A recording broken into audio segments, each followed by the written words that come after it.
Welcome to Liverpool 12th Man Show. Yes, we are live. We are up and ready. We're gassed up on the Live Bird, and we are ready to go on this episode of Best Read for the dollar bill, right? I am joined with Brian. Brian, how are you doing? Yeah, all good. Take two, ready to go. Take two, ready to go. I know. We got to make sure, we don't want to make sure we're not flying any Boeing planes or anything like that. I don't know if that's going to mess up my possible future sponsorship from Boeing airlines They just cancelled the check. aircrafts. Huh? What'd you say? They've just cancelled that check they were about to send out Yeah, to you. they just canceled that check. Yeah. Yeah, exactly. But No, uh, we but we were anyway, checking the we are landing gear. talking. Yeah, We were checking the just landing gear, testing. making sure Yeah. we're making sure all the good food was on the flight here. A lot of good stuff because we're going to be like definitely feeding you some knowledge here on what we view as being like some of the best transfers that we've had for the dollar, basically. Like as in what we've gotten back for it. So I mean, like sometimes you get those big transfers out there where the 80, 70, 80, 90 million transfers and they work out. They're good. But I mean, like, are they the greatest transfer, or does it really surmount to what you paid for? Or sometimes you get lucky and you get a transfer where you paid a pittance, it seems like, and you end up getting a world-class player, or end up getting something that's so great in the caliber of players that we've been able to see with this team. So we're going to be doing this today with your help as well in the chat. And if you're not in the chat right at the moment, or if you watch this on the replay, please do put your comments, your contributions in, because I'd like to know what we got right, what we got wrong in your mind at least, or what we should have included, or or if you just want to talk and say hello, do that too. It's always helpful to get the comments going. It means something to me, and I know it means something to Brian. It means something to all of us when we actually contribute to the conversation. So we are going to get into this pretty quickly here. Basically, we brought up a tier list here of players that have played for, or Klopp additions to this team. Okay, and we're going to just go through it. I know Brian's got our list ready to rock and roll. Are you excited about this, Brian? Or do you think this is you like the idea, or? Yeah, this kind of stuff is always fun because you get to, it's not going back a long time, but there's a few of these players that we won't have seen for a while or talked about in a while. So it might be good to look back Yes. and just remember some of the guys we had. But it's a pretty strong list of players. We've done very well over the last. It's more. It's interesting to see overall just the caliber of player that Klopp bring in. Yeah, absolutely. It's pretty and it's good. It's interesting too because hello Redbird, how are you doing? Um, I was gonna say it's a pretty cool list too because it's a list that has included Edwards. Obviously, I know we're getting Edwards back into the fold here with our club, albeit he is in a different capacity. And then it's also we've had a couple of different sporting directors that have helped bring about the changes and bring about the players that we've had in this club. So it's kind of interesting to see the direction and vision that our sporting director had, the direction and vision that Klopp had, and the combination of the two at times, and then sometimes the solo pursuits of these men that have brought in some fine reds for us. So where are we starting on our list here, Brian? We're going to start at number one, the first man the Klopp brought in, the potentially long forgotten, but he's still out there. He's doing his thing. Marco Grujic, Okay. 5.1 million from Red Star Belgrade, January 2016 in the winter window, because obviously Klopp came in October there, wasn't it, after 8 or 12 games of Brendan. So October. The I very, want to say very October first. 7th. I want to say came in. Yeah, the Yeah. first. He didn't join until the summer, but we signed Mhm. him in the January. So you're going to talk about just briefly about how many appearances we Mhm. got, but 5.1 million was the fee. So 2016, not a huge amount of money, but still, an outlay, a good way to a good one. 5.1, a good way to get it started. So it's a Right. proper fee anyway. Right. I'm going to bring up Grich statistics for us as well. He had like a because he went out on loan, so there are there's those portions of his career that but he played well for Porto, I believe he went to, right? Yeah, but just in like I can do it just in terms looking for it Mhm. there. Eight, eight appearances, 8 appearances, right? 8 appearances. So Yeah, that's like basically like a very select number of appearances for him, for yeah, us at from least. it, from if you're talking, pounds per game, this is like this is not about, as far as I'm concerned, really, this isn't about how good a player is or how good he is now or how good he was then. It's sort of like bang for your buck, Mhm. So you've got to look at it. You got appearances out of him. He cost 5 million quid. His impact was very, very little. He Mhm. he came in bits and pieces and was out again. So maybe had high hopes coming in, to be Jurgen Klopp's first signing for Liverpool. But for the money, I would say it was pretty much 5 million quid wasted for all that we got out of him. Very true. Very true. Going to pull up Marco. Let me see if I can find Marco on this list here. Um, I gotta find him now. Let's see where he's at. Yeah. So, what would you? I would say for bang for buck. So, what we did basically was we put together like an easy list of it, like A, B, C, D, E, F type list. F being like I guess somewhat of a failure. We could use them as grades, I guess, as to make it very easy. Top Um, to bottom. yeah, top to bottom. Like, He's F. He's oh, here F he is for right me. here. This is Rich right here. He's an I would F say it for me was, anyway. yeah, yeah. It's an F grade for me. I mean, like I think that like unfortunately, bang for buck, as all the bang for the buck for as you were saying is like um it's just not there. Like as in No. he just didn't really do what we necessarily expected him to do because he was very highly touted, to be honest with you. And it was a big deal that we were getting him. I remember it being like as and there was very high hope and praise as to what this player was going to be able to do for us. Especially considering he was the first signature and everything else. Yada yada. Yeah. All right, but Well, especially being Klopp's first, we're thinking, oh, this is the first guy Klopp wants, so he must be something a bit special. But we know that's never any guarantee. yep, As it's shown, there he is down the bottom. Great way that's to why he's start. there at the bottom. Yeah. Who's next on the list here? Well, we had the loan signing and a keeper, but the next one of genuine significance is 28th of June 2016. We signed Sadio Mane from Southampton for £30 million. 30 million. No add-ons, straight up, full fee, 30 million.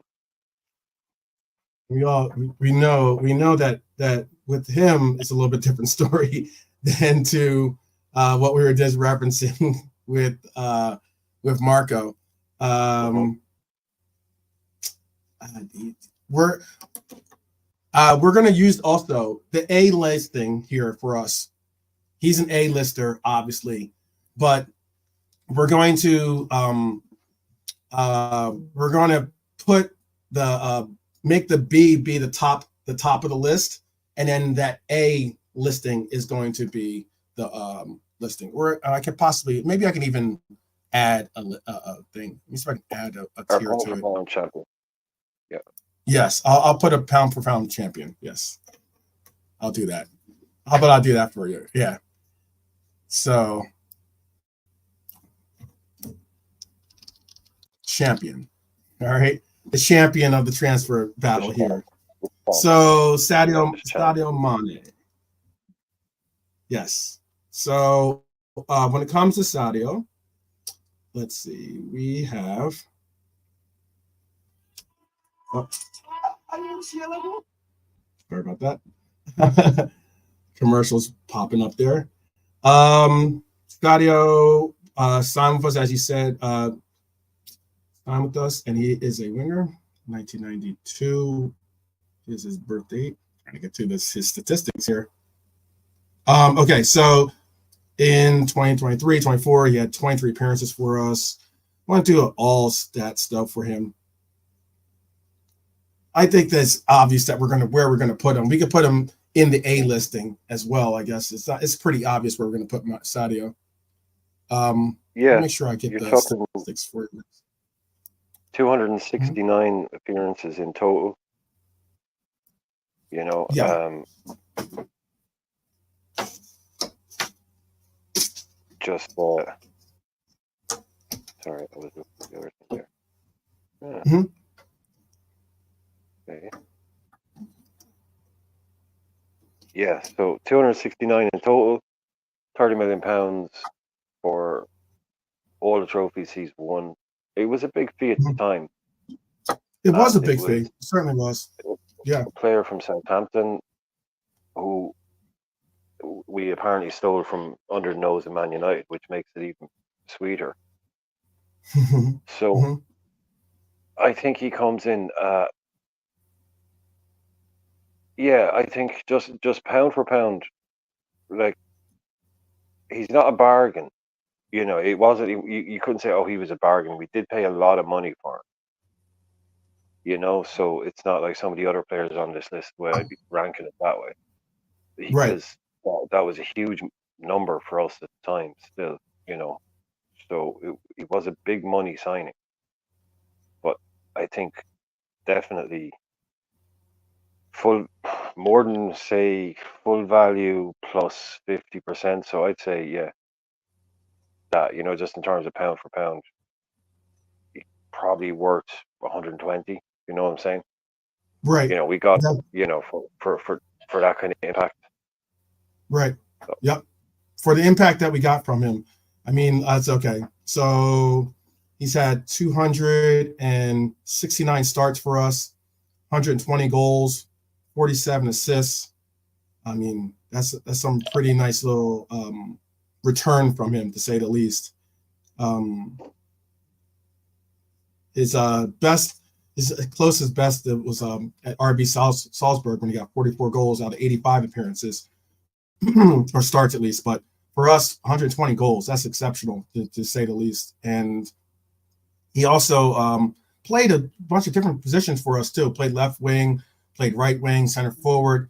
Played in the right mid and played as a right mid and a left mid in some point as well for us in throughout his career. So I mean, we've gotten a lot of use of him. Yeah. Up next. Yep. Bit of a handbrake turn here. The 1st of July 2016, Loris Karius joins from Mainz 05 for £4.7 million. Yep. 4.7 million. So July 2016. That's a small fee for a keeper.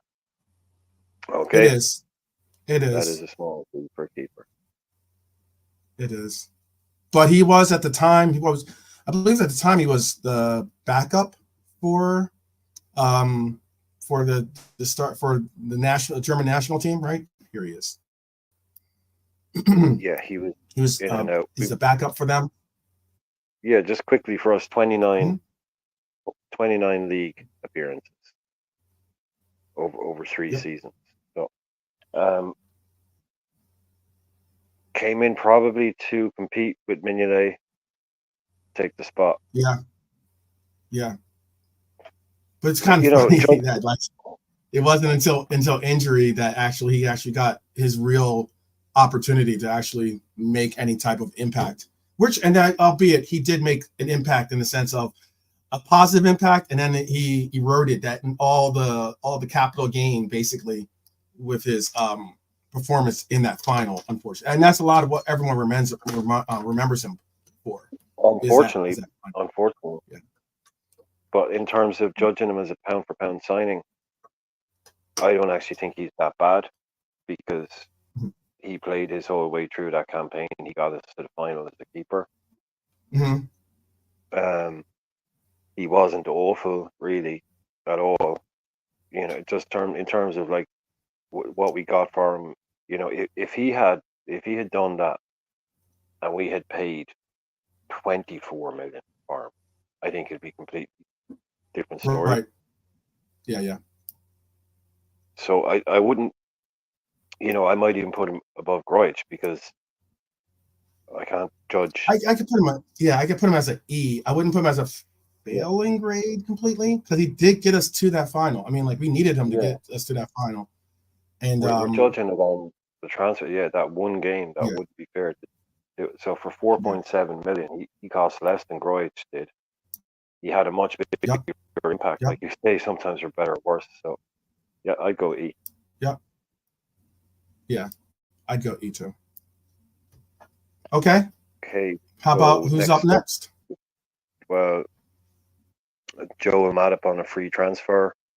So that's obviously that A plus value.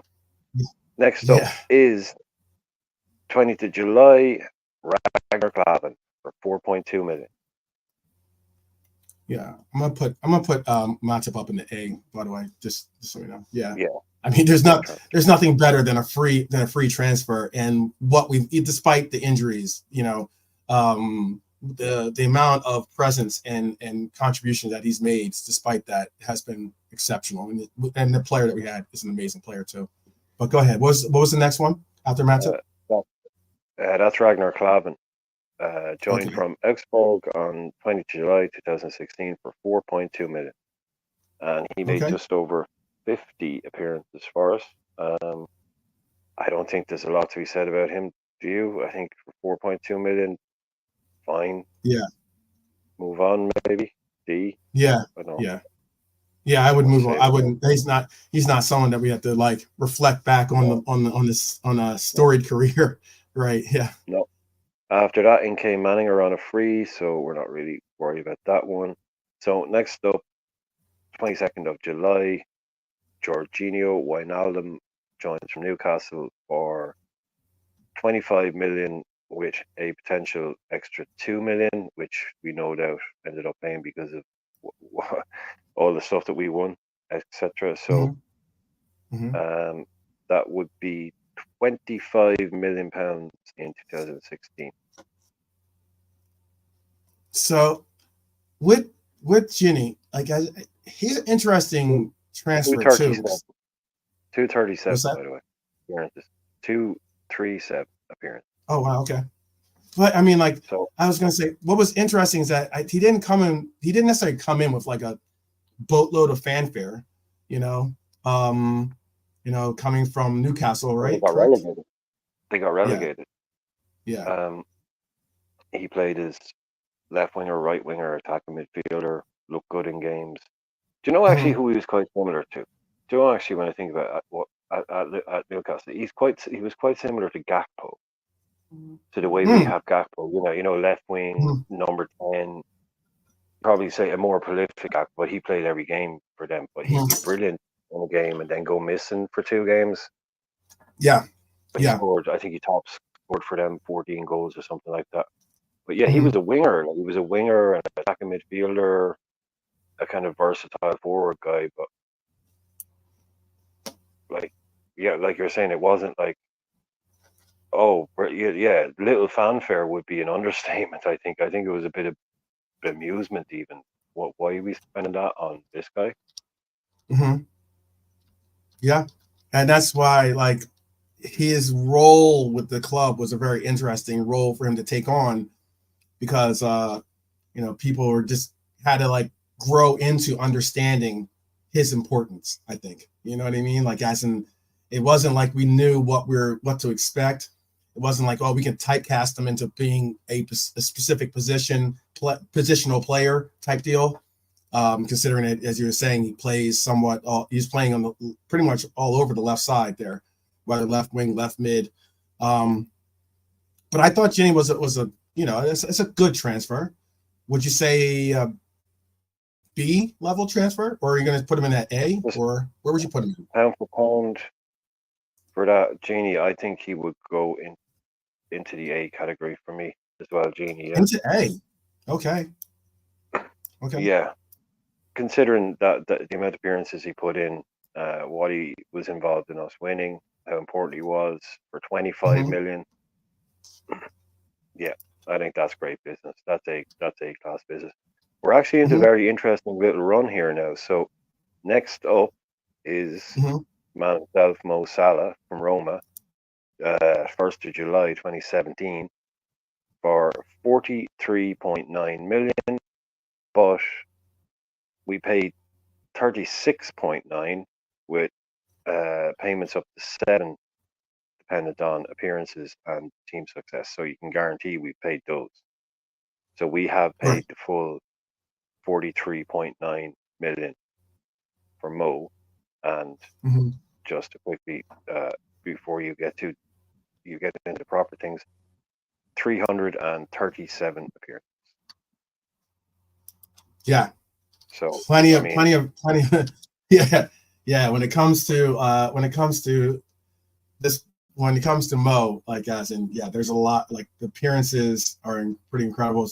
First appearance was 2017, and obviously he's still playing for us, but hopefully it'll be the last year of his appearances for us.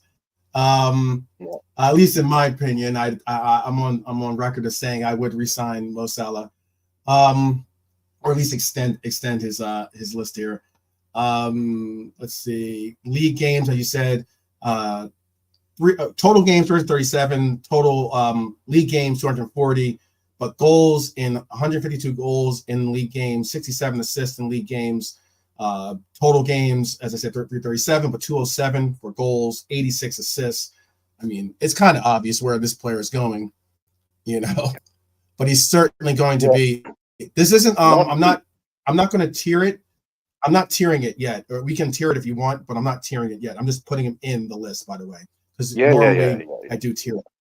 Just so you know, right? So the next guy to come in the door, never injured. Yeah, very true. What was very interesting too, real quick, Brian, before we move on.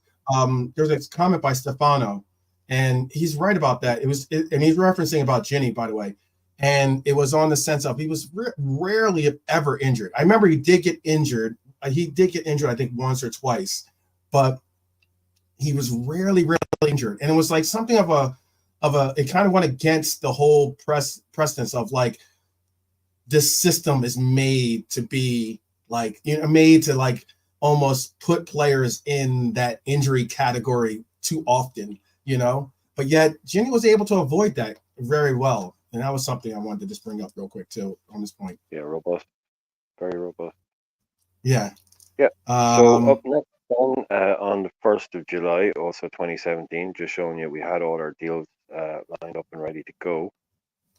Young Dominic Solanke comes in from Chelsea for £4 million. Right now, his contract was up, but it went to a tribunal, and we paid £4 million. So, I thought it was a little bit more, but yeah, we got 21 league appearances, 27 in total, and then made quite the profit on him. But not someone I think a huge. I mean, for £4 million, I don't know what you think. I won't go into him too much. Just D, I suppose. Yeah. D for me anyway. Whatever you think, but for me, just £4 million. Yeah, we could. And made money on him. Made a lot of money on him, actually. Made a lot of money. But that's Made a lot of money. that's not the criteria. So. Right. But he didn't do anything for us, but he cost us not much. But maybe Right. I'd have him in there with Karius. E, not a fail, but yeah, E. I like that E category.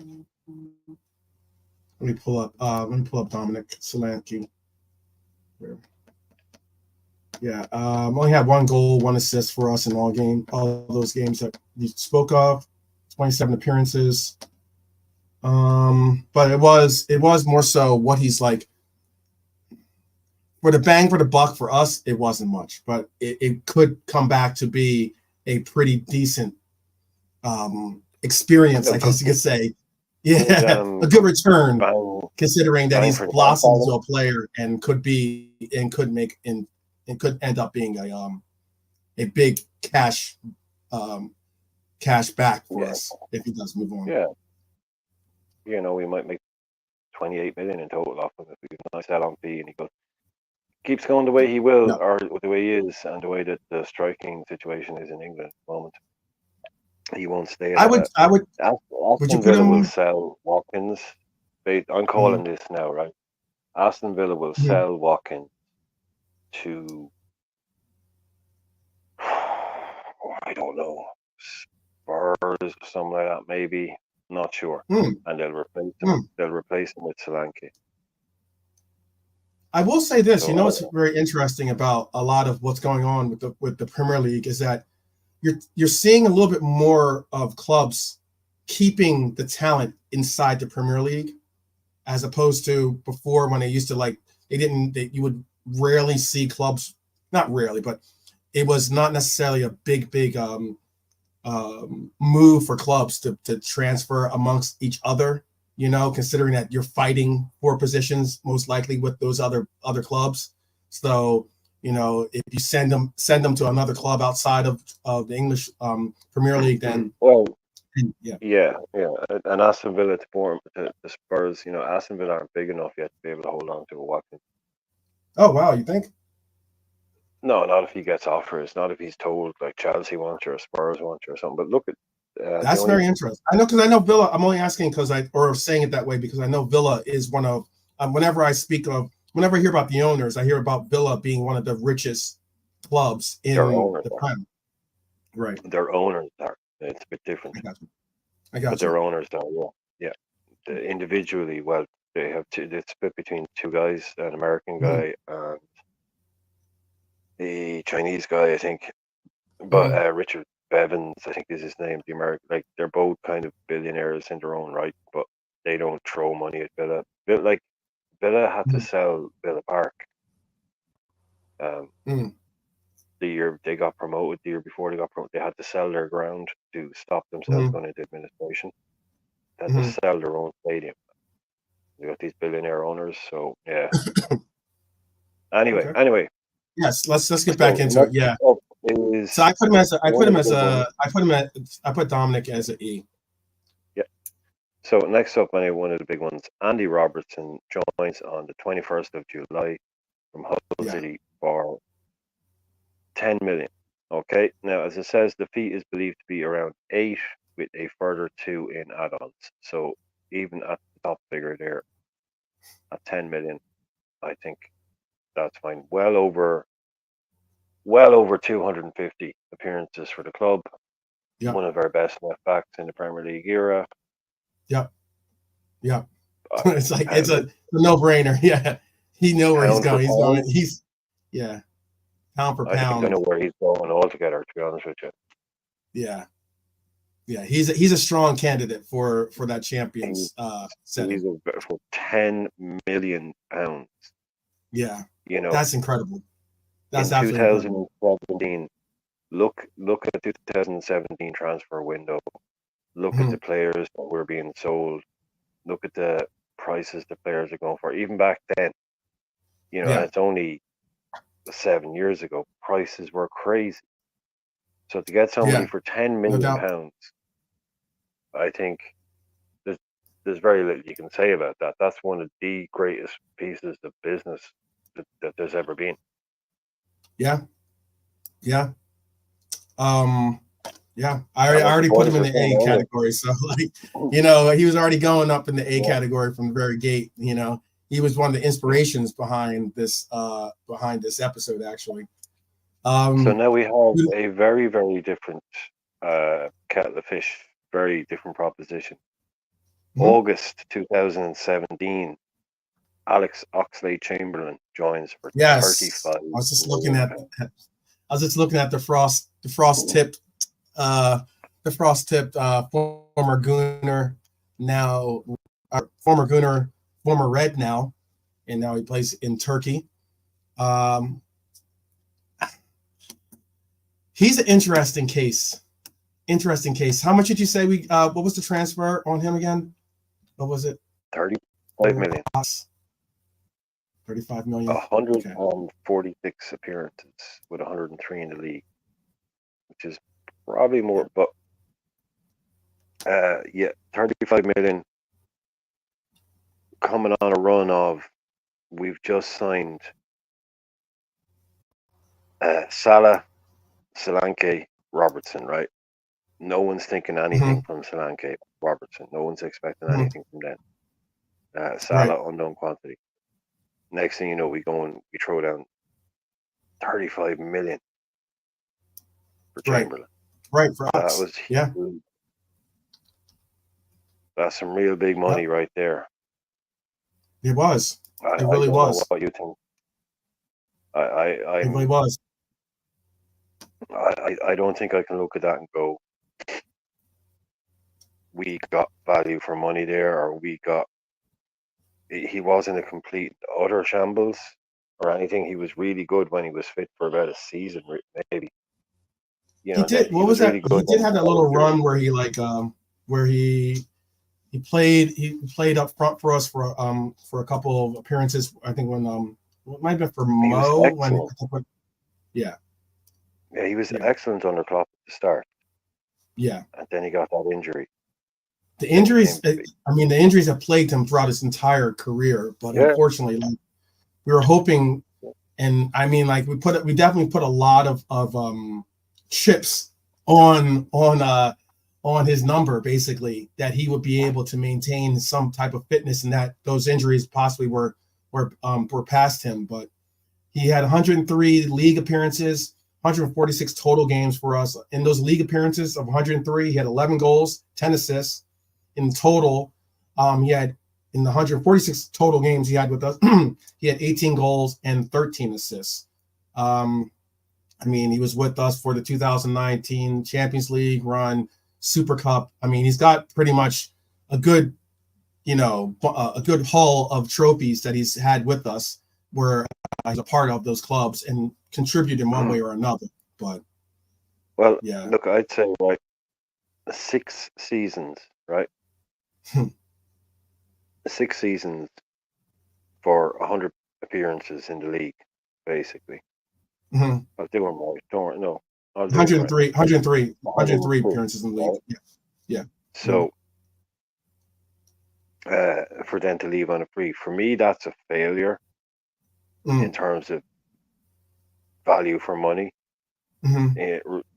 Especially but the only thing that would save it would be how good he was at the start. But to me, just pound for pound in terms of value for money, no, I'd be harsh, and I'd put him in a failure. And this isn't true fault of their own. This isn't. I don't know if you can failure for me, but I'm listening. Yeah, no, it's not. Just harsh. In terms of the money spent and how long he was here and how many games he played. I think 35 million at that time for us was like 60 million, to spend that kind of money. And I just think for what we got out of him, apart from that bit at the start where he was decent, I think it's 35 million we wouldn't spend again tomorrow. And if he wouldn't spend it again tomorrow, then I think it has to fail. So with E at best. I almost, I got it. I hear what you're saying. It wasn't cheap. He wasn't cheap. He wasn't cheap, but wow. He was the most at that time, right? at that time, Mm-hmm. right? Mo Mm-hmm. came in right just before him, right? Mo came in right for 36 Mm-hmm. before the add-on kicked in, Mm-hmm. right? And then he came in Yeah. for 35. Yeah, I know. No That one makes it cost harsh. more than him. And I really, if you're standing No next to one Mo cost more Salah, than him. yeah, No, but I I'm just get you. saying, no one cost more than him. But like, Right. unless you're going back to the Andy Carroll, like, I mean, that's 35 as well. I Yeah, mean, this he is was only this is basically just Klopp. This is practically just our Klopp record era, signing. basically. But I mean, Yeah. even going back to them, he's practically our record signing. You Yeah, know, at the Mo cost it. time. At that time, yeah. Yeah, at that time he was practically Mo officially cost 8 million more, but not until add-ons went. Yeah, And some of them were Stefano's going against you there. I think F is a little harsh. I mean, like, but he's saying he filled in on the wing too when Mo was away. He can't be an E. But it's not. He's We're not stating that he judging the should be at player. least like a D. This thing, we're not judging the player. We're judging the value for money, pound for pound, on the transfer. It's not how good a player he was. You know, I know that may be a bit difficult to wrap your head around it until if you're just hearing it for the first time. It's like no, it's about bang. It's the impact that he had for how much he cost, not whether he had an impact or not, but per how much he cost.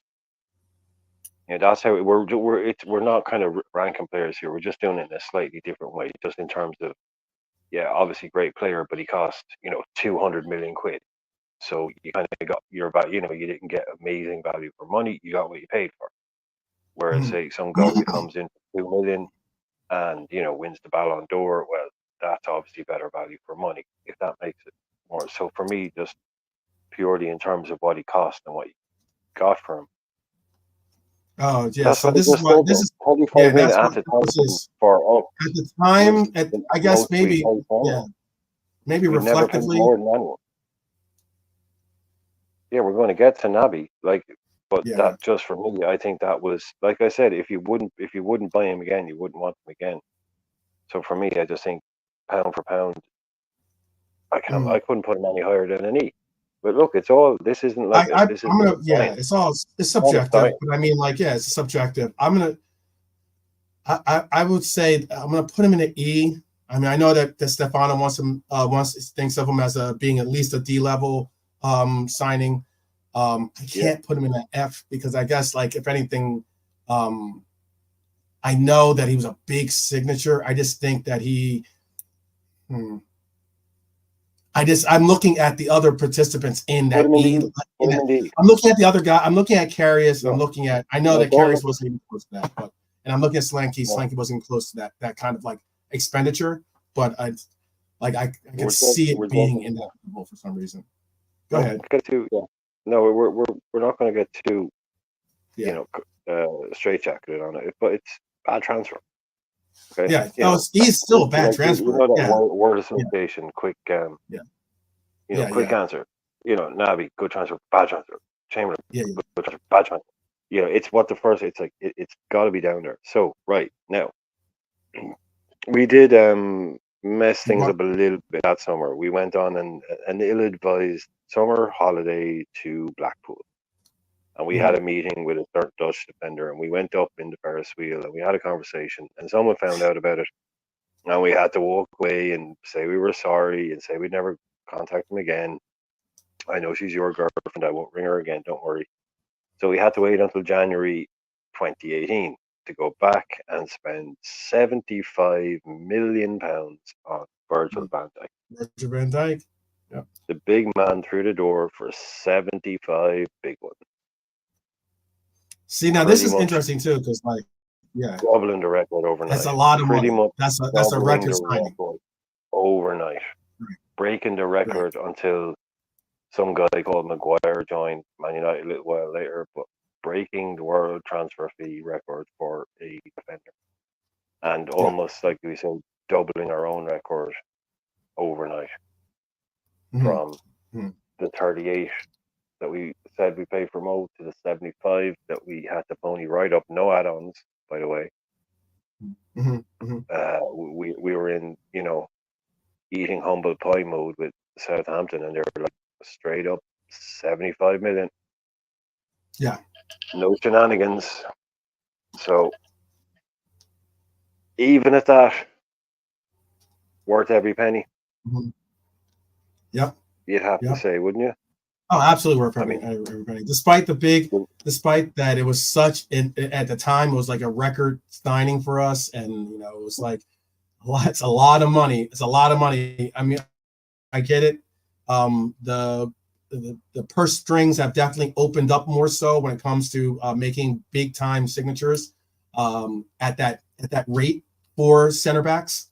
But yeah, it was a lot of money, but he was well worth it.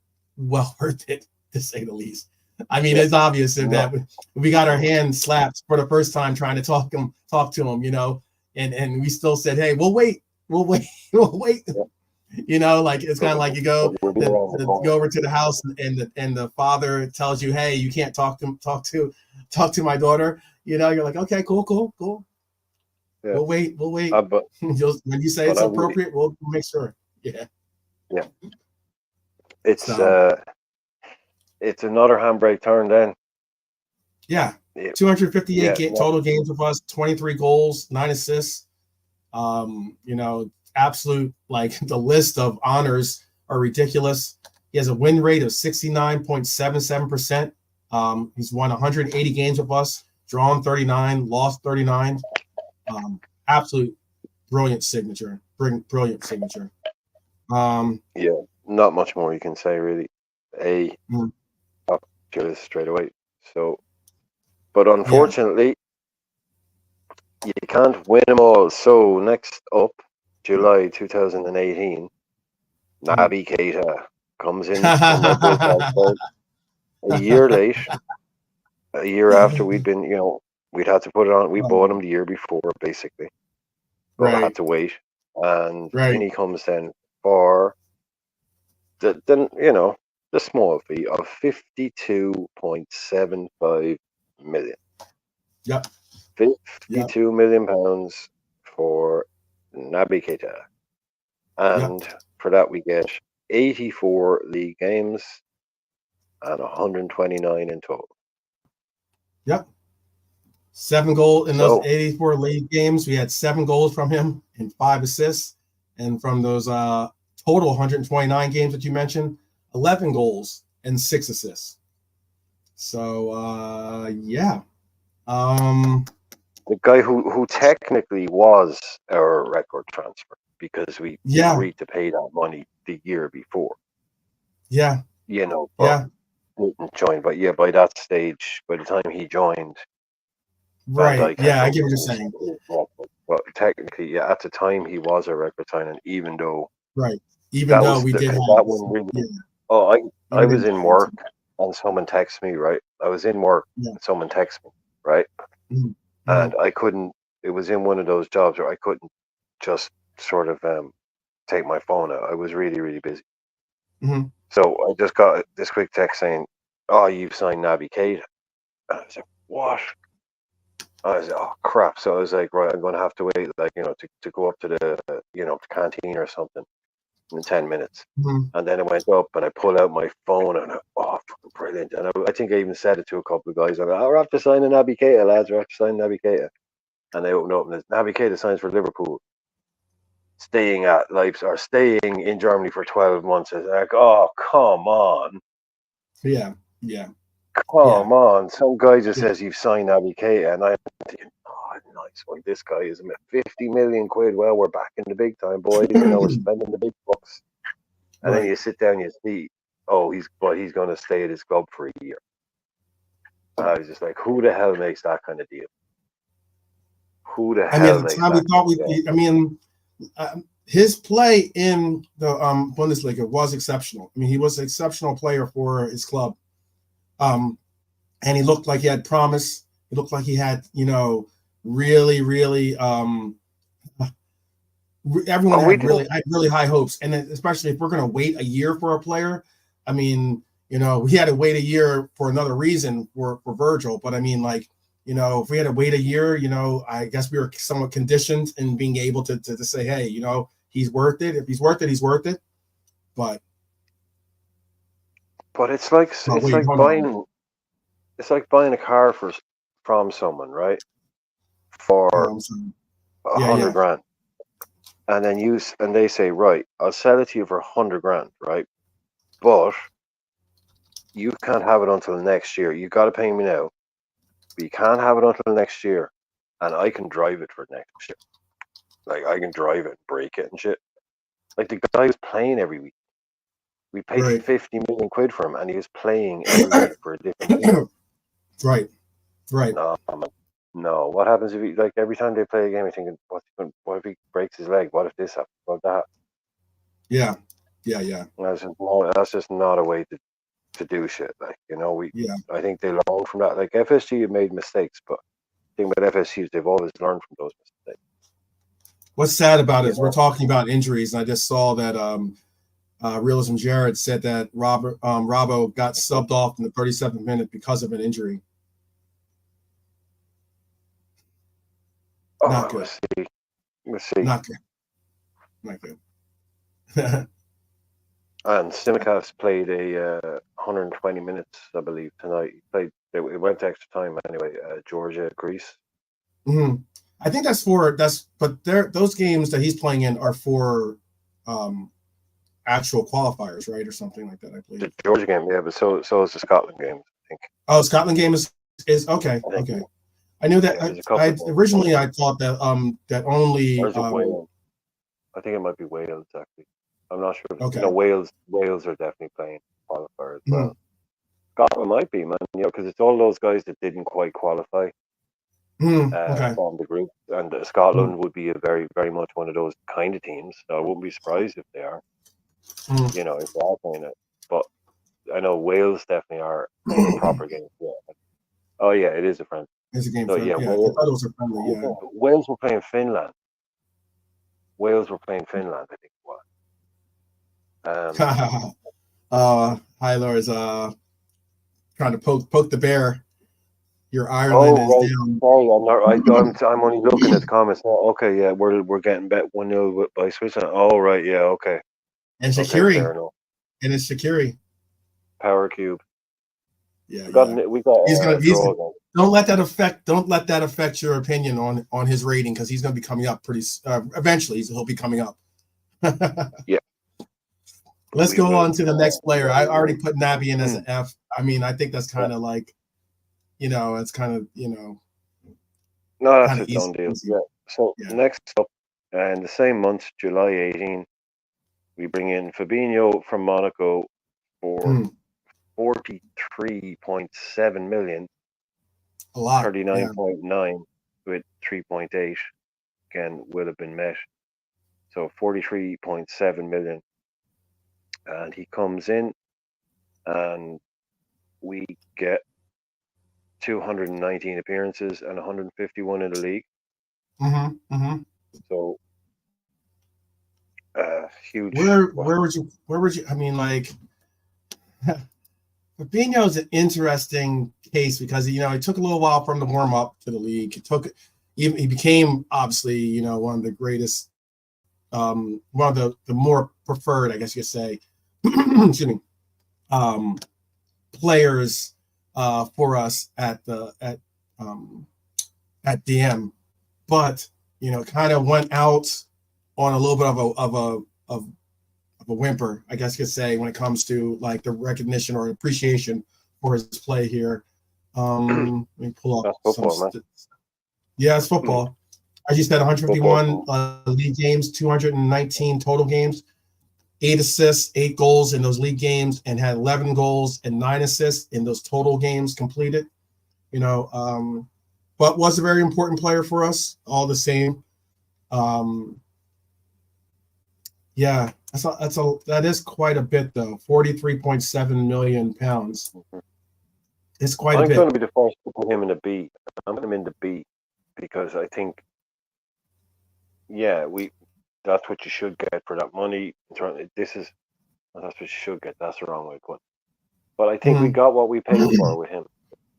That's the level of expectations that you have for a player at that price. I think his impact matched his price tag. Yeah. Yeah. I mean, I think that's We'll move. So let's move. And the man we've, Helior has just so kindly brought to light. Power Cube, July 18, comes in from Stoke for 13.75 million. Not even I call 14 him, million call him quid. pocket size Hulk because he was like just a little bit. He's definitely like a very compact framed kind of guy. 63 appearances in total. Yep. Let me pull up all Carey's stuff here. So Yes. not the most exciting signing at the time. It really kind of, a few people were kind of scratching their heads because at that Yeah. time there was a bit of a, we don't really know about this guy in terms of we're not really sure, if this guy's the right player or not, because we've seen him at Stoke.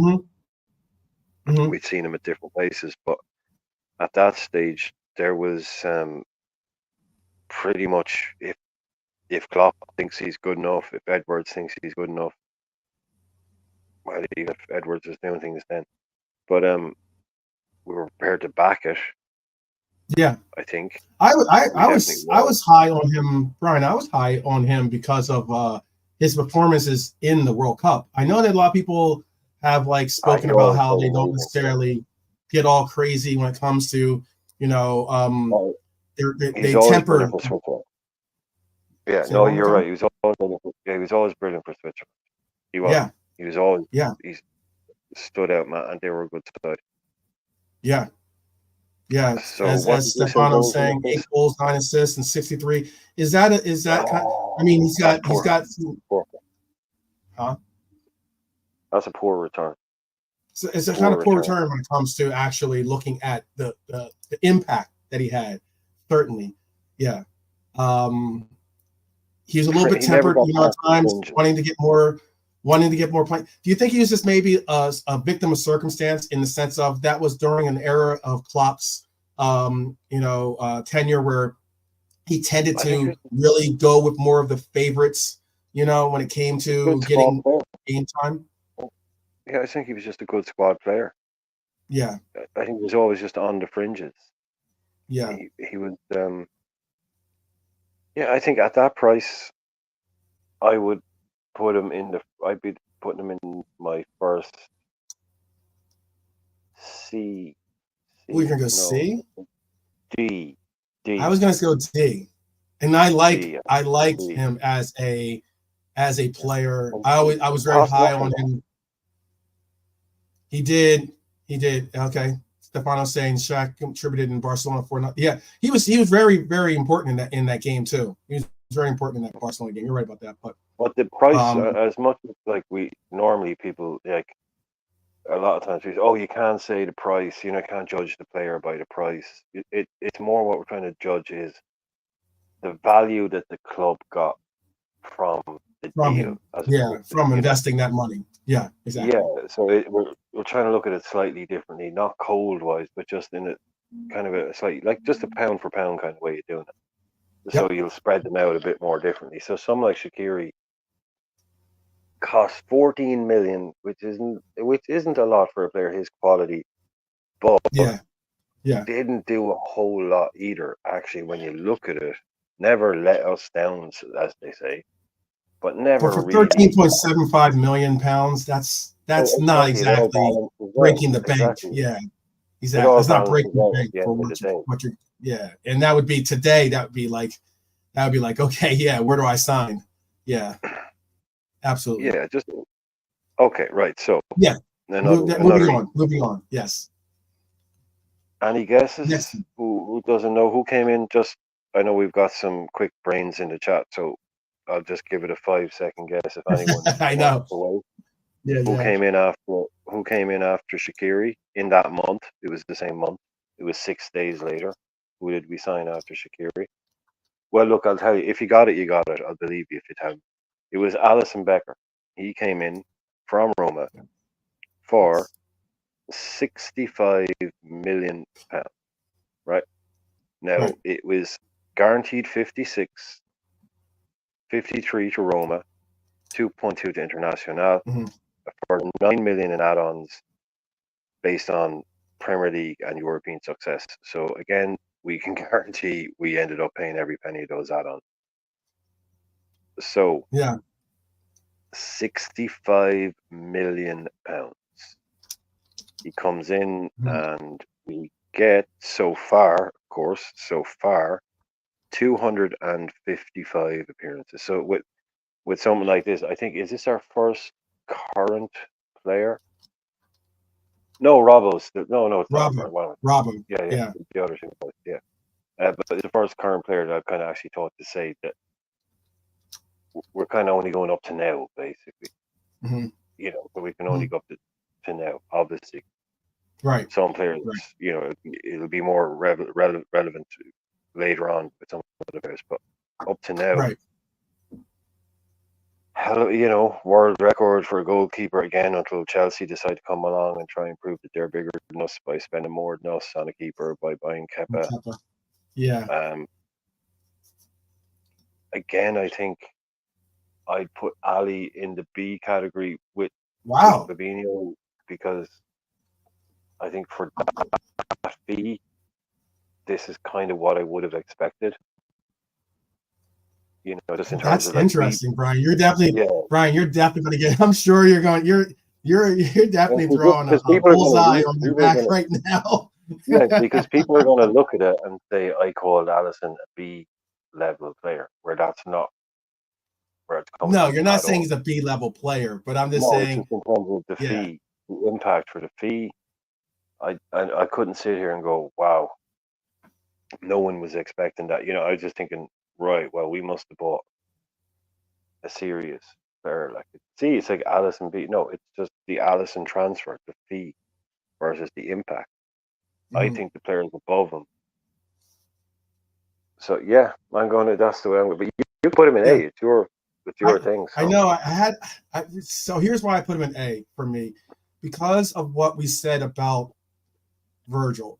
In that, and I'm trying to make this interesting as well. To be honest, I'm not trying to just go A. I'm trying to make it a bit interesting. Yeah, no, I know, I get that. I get that. I'm looking at it from me. I'm looking at it from. I'm trying to gauge it as to, who is the company that he'll be keeping in that tier. And I'm thinking of, obviously Alisson and Virgil van Dijk. It's arguably that those two players had the biggest impact for our club, making a difference in where we excel to, and I know that there are some that have said, I was going to say, there are some that have said that, yes, you can now look at, we've had a sample size of Virgil not with the club and with Ali still there holding it down. And we've seen we're getting a sample size of having Alisson not in the club and having Virgil in the being available. And there is a noticeable difference. I will accept that. There's other variables that you have to put into that equation as well, of course. But I just think that Ali is such a strong candidate to say that he's one of the most, he's for the bang for the buck.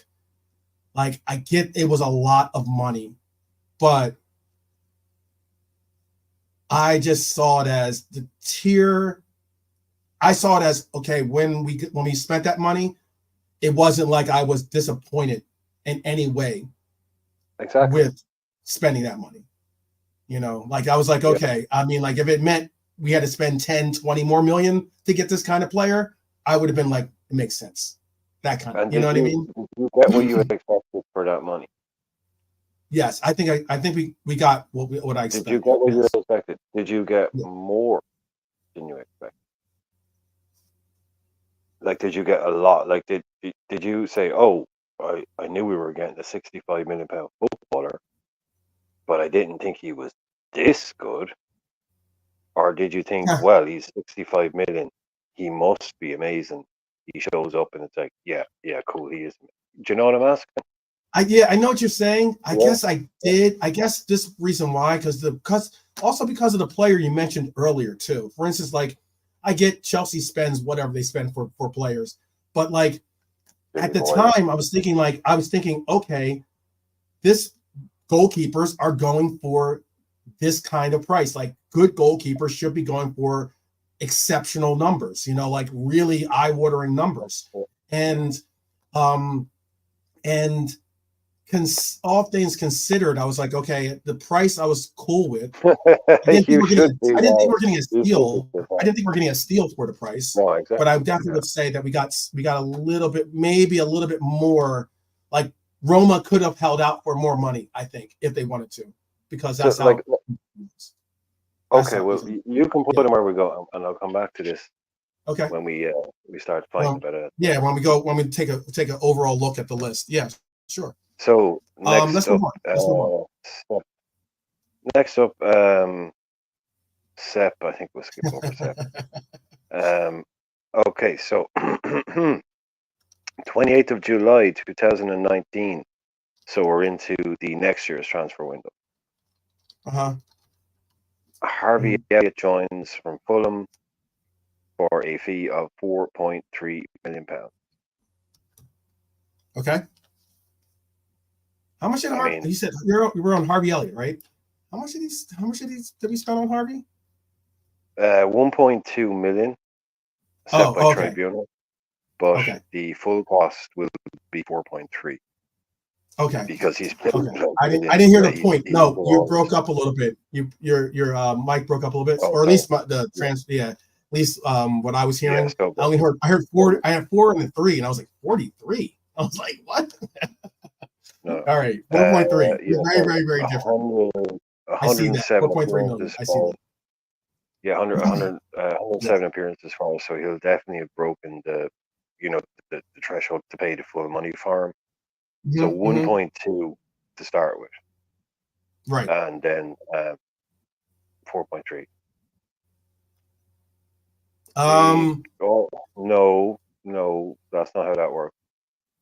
Also, remember that you could consider what was that? What do you mean? Free. What are you talking? What are you referring to? Also, Healer is saying also remember that you could consider Allison for free, as the Coutinho money was poured. I got you. I see how he's referencing.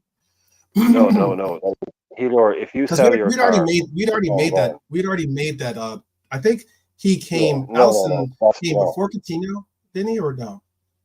No, that's basically saying, like, if you sold your car for 20 grand and you bought a car for 10 grand and it was better, then that car was free because you got 20. No, he cost money. We had to give wrong. No, don't even go down that. Then everybody is free because you sold other players. Then everybody's free. So look, Harvey has to go straight into the 4.3 million. I mean, there's not much more to say about him. Yeah.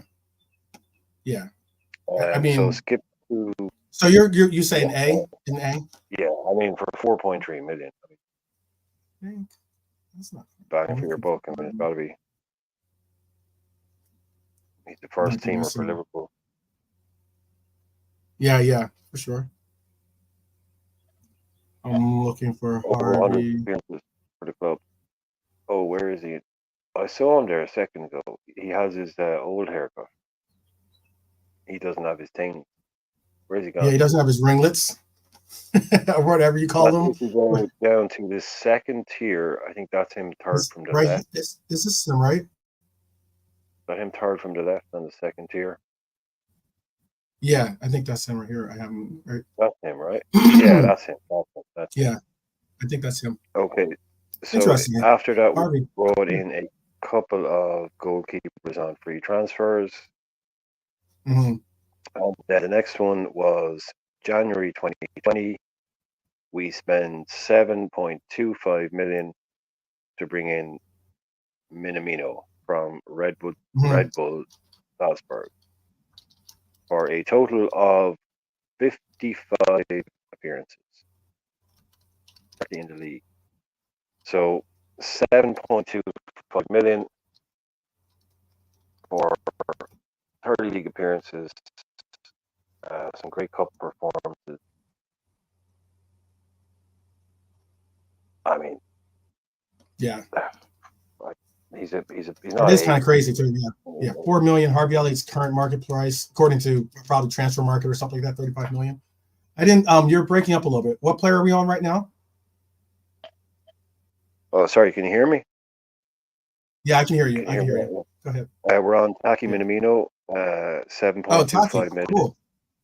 Yeah, Yeah. 7.25 million from Red Bull Salzburg in January 2020, and we got a grand total of 55 appearances with 30 in the league.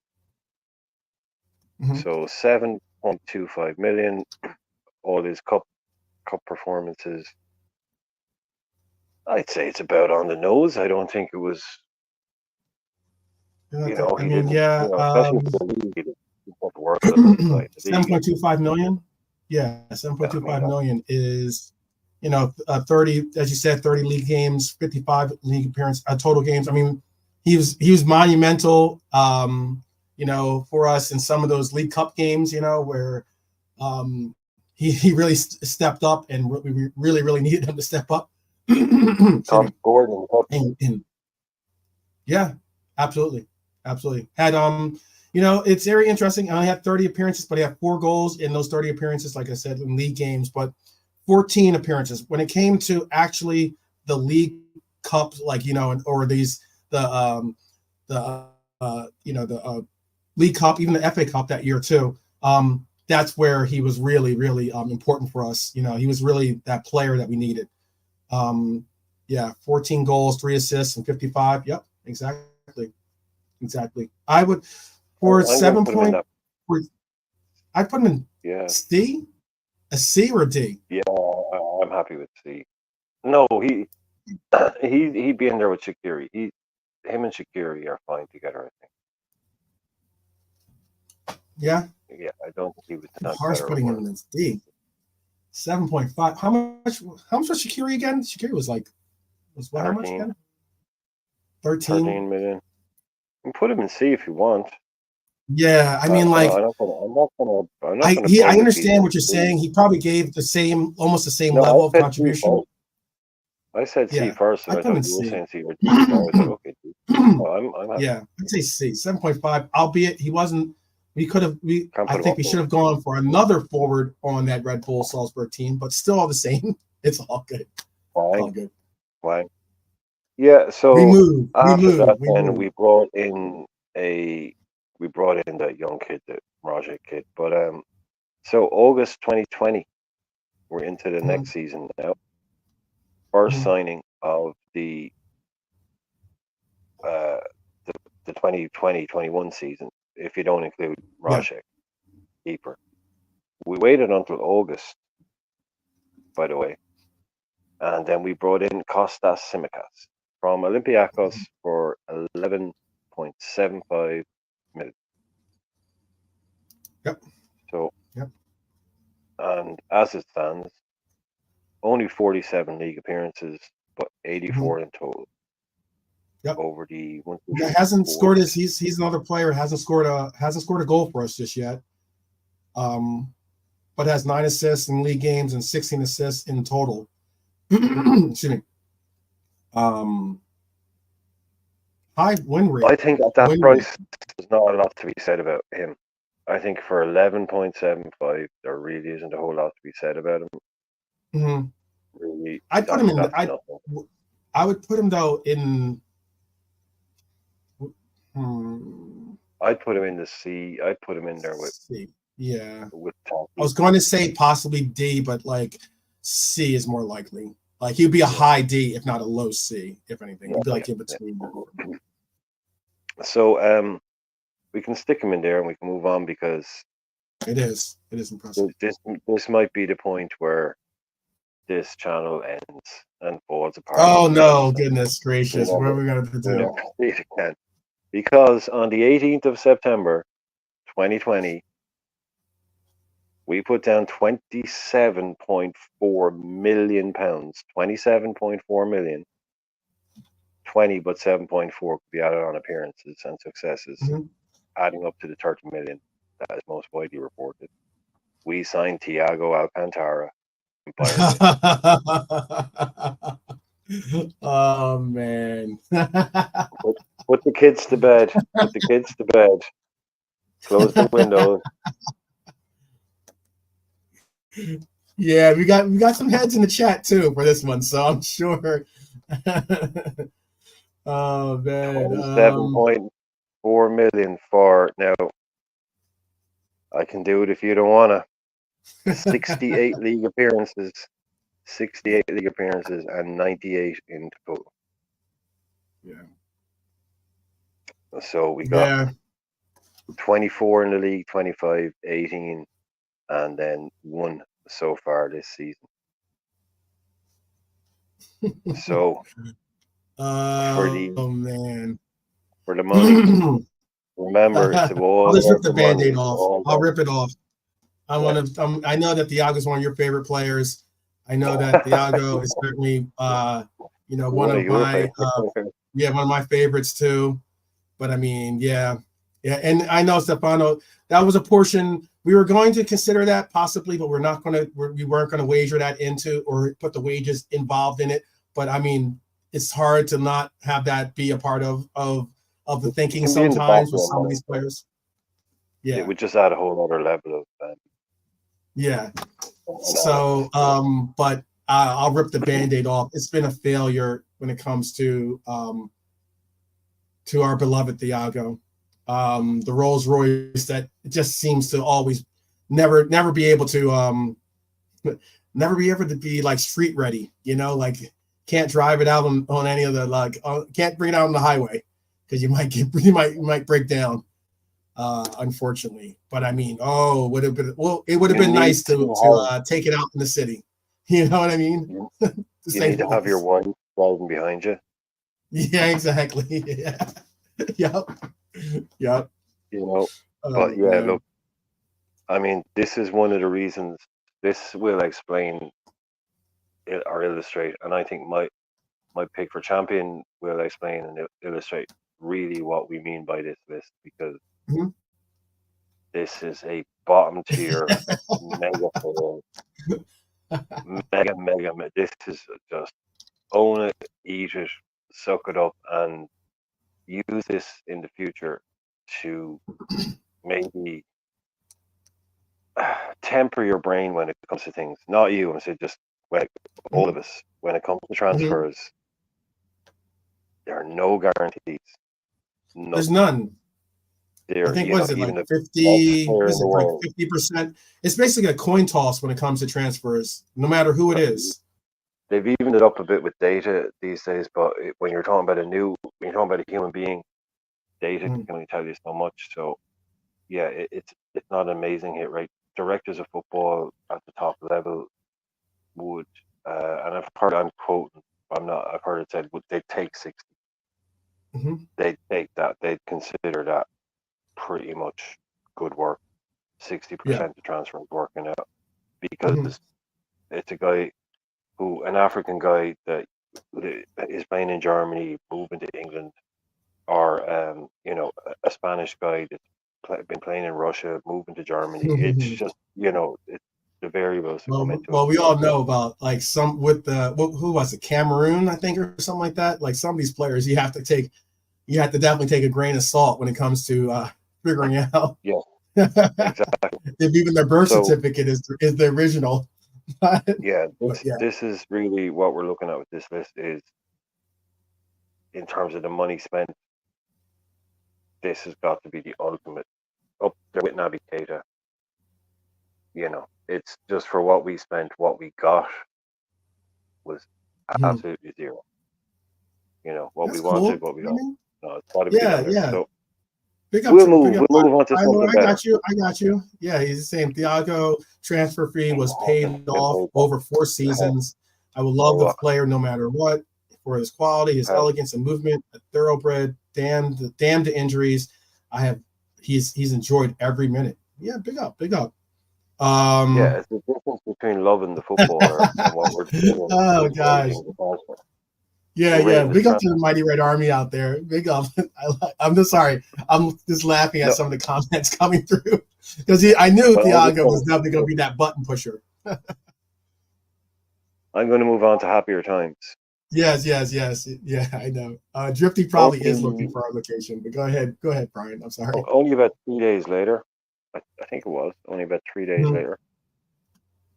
According to these guys, it was the next day. We spent, which is the 19th of September 2020, we spent £45 million, 41 plus 4 in add-ons, Mhm. to take Diogo Jota Mhm. to Anfield from Oh, us. yes. 45 million. 45. Now Diego's going to be interesting too. I'm interested to see how the chat responds or how they gauge it too for Diego, because Diego was a Before player that season, at one point people wanted him out. But I'm just 141. asking. That's the 141. one. Mhm. 141 in total over the Mhm. so far. So we're Mhm. you know that's 141 appearances, not shy of 100 in the Yep. league. Really good appearance I will record say so this. far. Yeah, I will say so this, he was out for the year. Brian. 141 total games, as you said. So right, Yeah. but goals. 55 goals. 55 goals in those 141 games. His games per goal ratio is 141. Yeah. 2.56. 2.56 is his games to goal ratio, and his games to assist ratio is 7.42. 37. I Yeah, don't that's think good. any of us Yeah, thought that some of us thought that we were getting a decent player, but not necessarily. I mean, I know a lot of people when we first signed them, people are like, who? But I mean, like, but I think that like, no, it's a huge fee for a player. That I think. I but 45 million is a huge fee I for think that's even in value for 2020. money. It's still a big fee. Yeah, I think that's value for money, man. I'm not putting that above. I can't put that, considering how much he's been out, how much he's still not actually a first team player for us, regardless of how impact it for 45 million.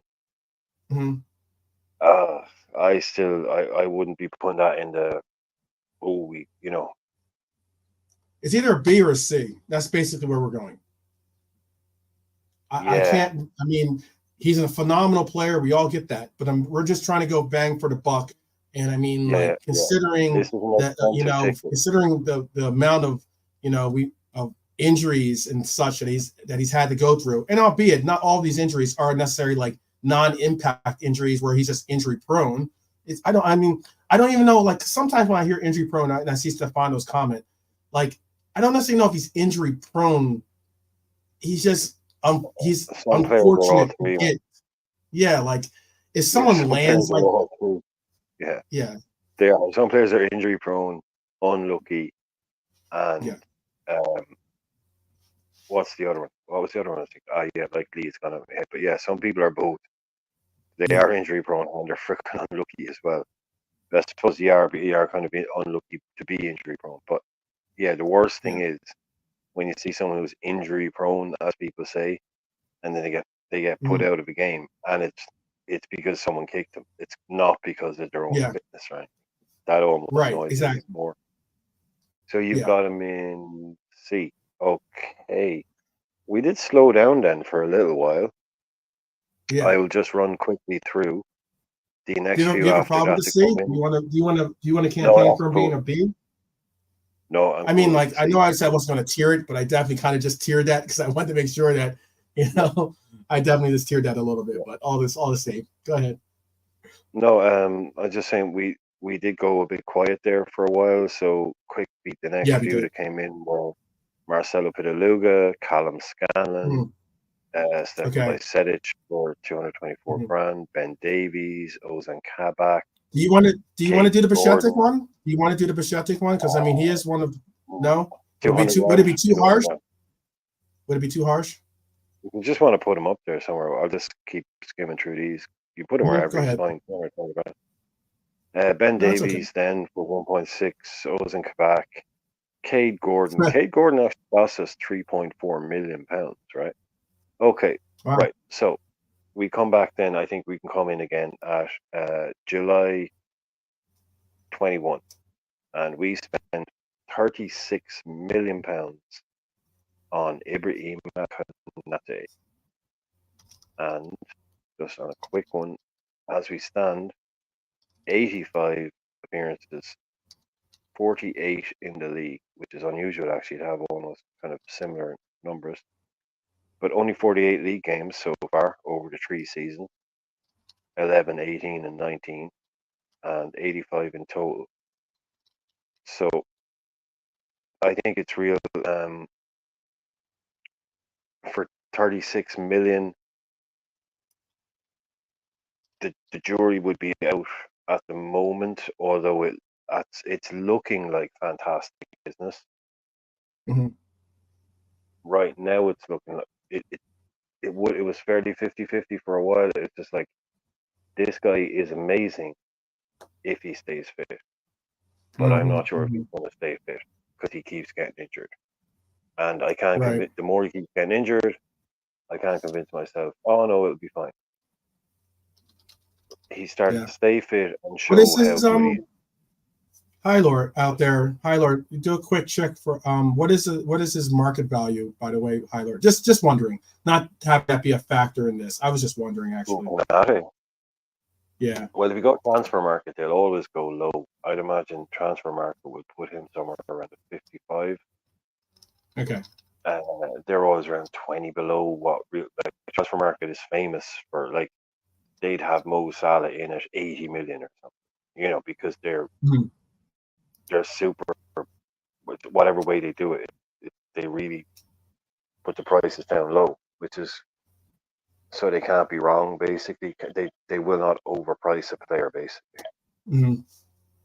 so It's interesting too, I think. though. I mean, originally I will be open, and I mean, because I'm an honest person, so Okay. like I openly was more. I was more on the train to get his partner at Red Bull Leipzig than Konate originally. But looking back on that, and with hindsight, I am certainly happier that we went for Konate than his partner at Leipzig, which is kind of interesting. And his partner from Leipzig actually ended up going to Bayern Munich for I don't know if it was a record transfer, but it was a much higher transfer than the 36 million I think that we paid.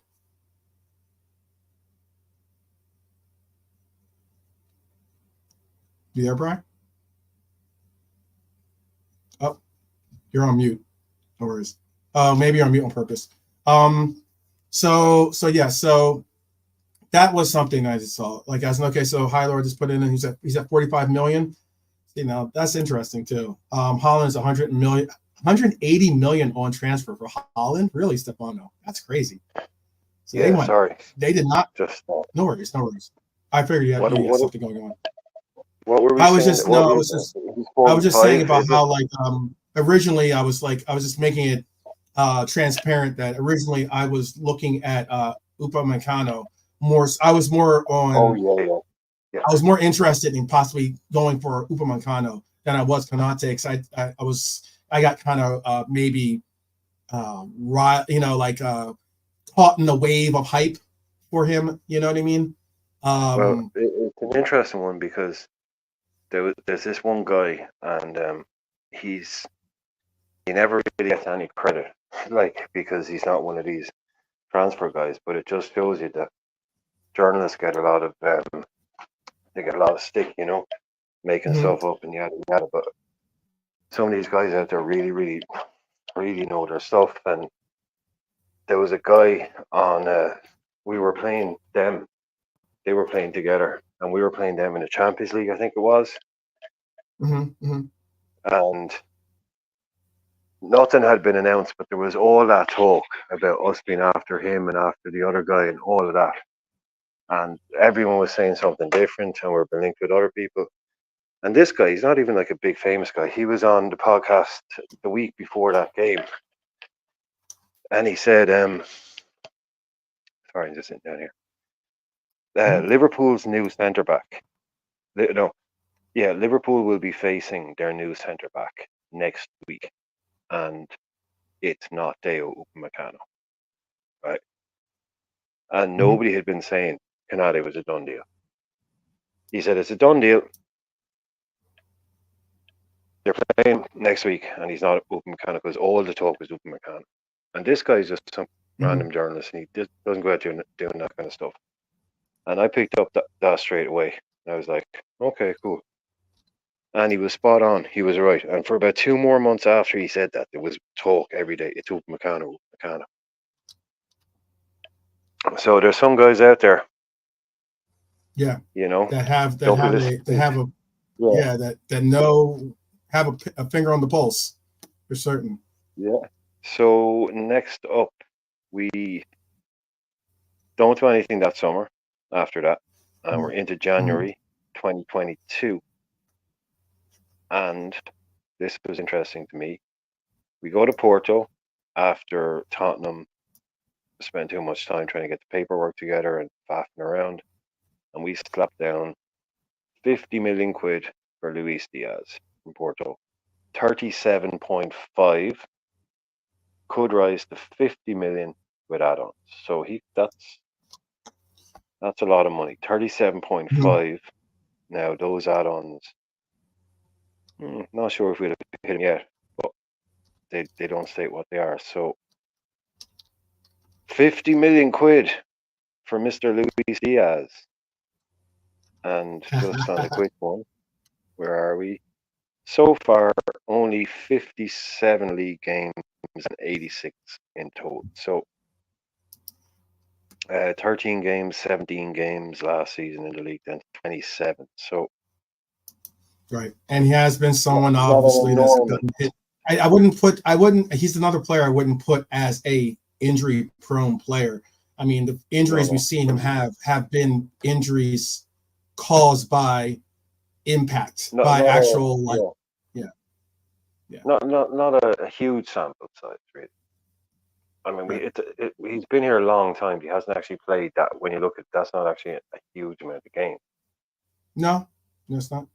It's not. It's really not. I mean, a lot of people, I think it's because of the injuries taking big chunks out of his playing time, and also maybe because he arrived as a January transfer. You know, the concept of him playing for us for multiple campaigns is maybe makes you think that there should be more games that he'd be available for. Yeah, I said, I'll just do for people again. The first season, obviously January, so 13 in the league. The next season, he only played 17 times in the league. And so far this season, 27 times in the league. So we've never had more than 30 league games out of him. We only once have we had more than 20. And he will be, he obviously, barring injury, he'll get maybe another 8 games this season. So this will be his first. This season will be his first full, proper season. That wasn't coming in January and then being injured. But he's actually, you know what, too, as well. I remember Hyler brought up a quote, or at least brought up a stat. Hyler brought up a stat that brought up the fact of there's only been 5 players that have played that haven't been injured for us this season, and I'll knock on wood for that. So I'm not trying to see those 5 players or join the list, but Diaz was one of those players this year for us. So I mean, he has. This is the closest that we've gotten a full season out of the young man. I understand to some his age isn't young, to others like myself it is. Well, to me, he's very young, but as a footballer, he's middle-aged. He's in the prime. He's in his prime years. Yeah, he's in his prime years. Yes. Not a young guy, but so. What are you going to say? What are you going to say? Looks like a 50. He had 57 appearances, like you said, league games. He has 14 goals, 8 assists. I mean, I'm putting him in a C. I'm putting him in a C. Good. I'm putting him in a C. Yeah. Right now, for what it is, for what we get from him and everything else, I can be cool with that.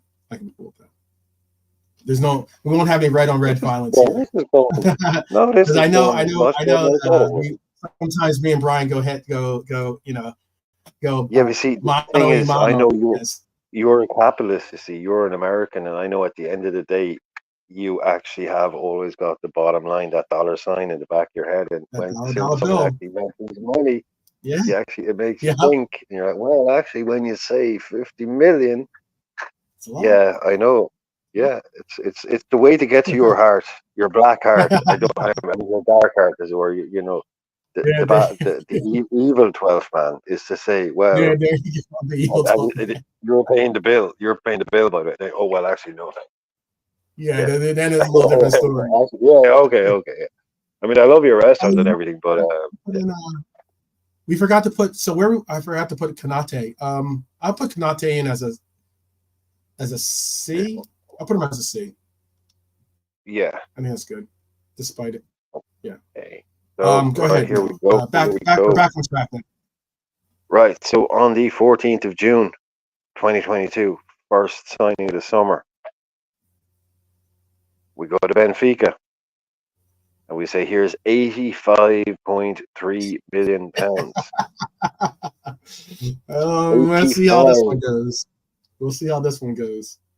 Now, if people want the details, 21 of the 85 is add-ons, right? The first Mhm, 4.3 comes after 10 appearances, done. The further 8.5 will mhm, follow after 60 games, done, I'm assuming. mhm, And the final 8.5 do depend on the individual and collective performance of the team throughout the contract. So that's the 8.5. So if you take that off, we're going to pay at least 77 million. So I'm calling it 77 million, right? For mhm. Darwin Núñez.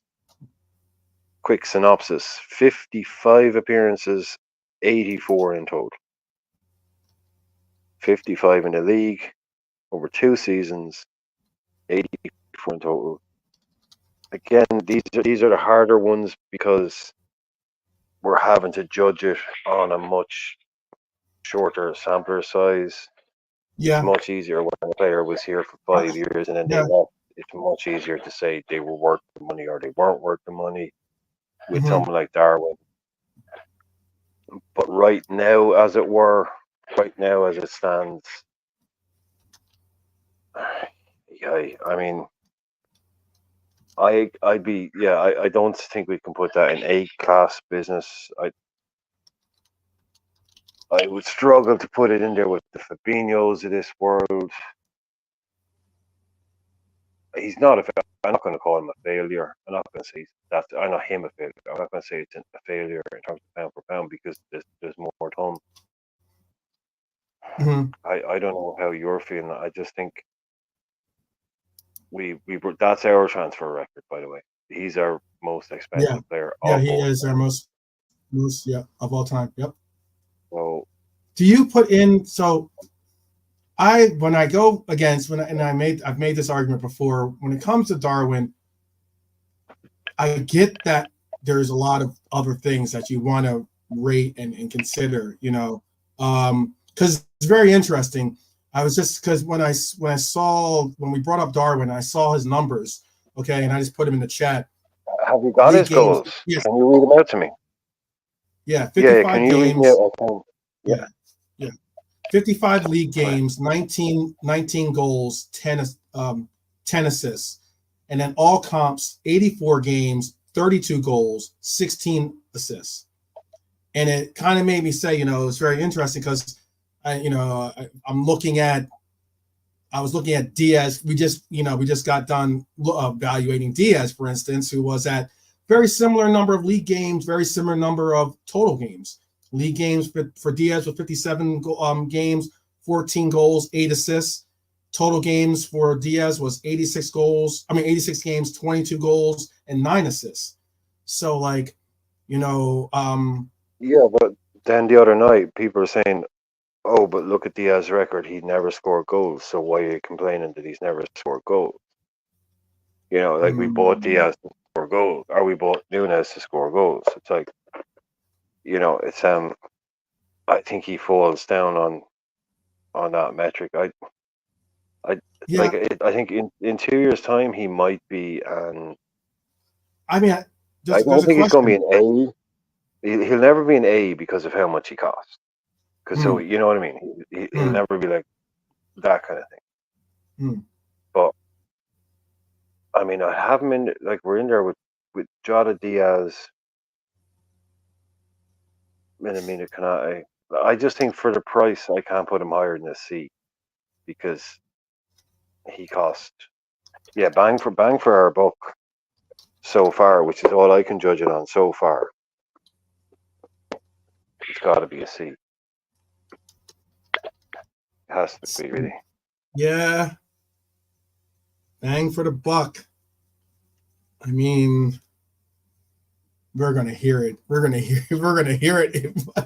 I'm sure, 85 and that's because a million lot of people are gonna doubloons, see this. man. A lot of people are gonna see this episode, and they're not gonna understand the complete Yeah, context. I guess 85 when it million comes to doubloons. the Okay, just to put it 85. that way. And I guess what I was trying to get at too, though, is that is 85 million. It's a lot for Liverpool. Obviously, it's a record transfer. I get that and all that, but That's my is point that a on this. lot for a striker in today's market? Not necessarily. No, but yeah, it is a lot. It's a lot of money for. It's still a lot, You but still think there's it's a not lot? that many. Okay. Of course, no, but like name another striker that's gone for more than 90 million. I mean, you're talking about some Well, of the best players ever. Like, yeah. I mean, it's still a huge number for a footballer, and that was my point at the start. It was like, I love that we're getting this guy. I love that we're doing this, and I love that we're doing that. But it's just like I wasn't sure when Liverpool became the kind of club that could spend that kind of money on not the finished article. I just never realized. Mm-hmm. That's Mm-hmm. not what we do normally. Like, okay, we're doing that now. Mm-hmm. So, 1 second, back in a sec. Sure, sure. Um, yeah, I'm gonna.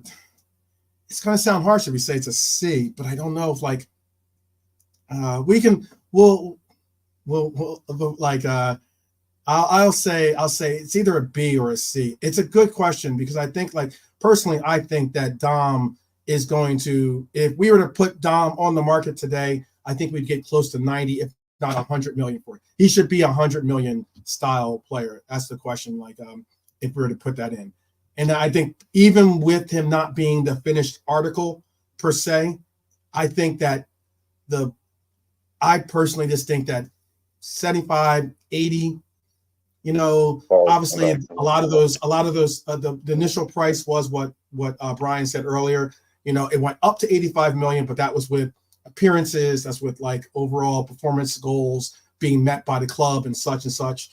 He's got I to just think the that first bit. I think he's at 75 now, by the looks of it. okay, that's with By the all looks the of the appearances numbers. and everything Yeah, else. Yeah, right. it's the last four of it basically mean us winning stuff. Right. So Yeah. we're going to Yeah. basically pay the bones of 80 for him. Yeah. So for me, I'm I think just a little bit. Yeah, you've got him there in the C. I think it's fair. Are we being? I don't think we're being unfair with that. I don't think it's. I mean, like he's a low B, if not a high C. That was the point. That's what I was getting at. He would have Sorry, been I a. just had He to would have answer been. the. He would have been on the cusp of either being one or the other, in my opinion. Yeah, but we're And getting like, into the home run series or on in yeah, this if you want. yeah. Let's do it. Let's do it. We spent a bit. Now this is one if you want to go with it. Calvin Ramsey cost us 6.5 million. Yeah. Yeah.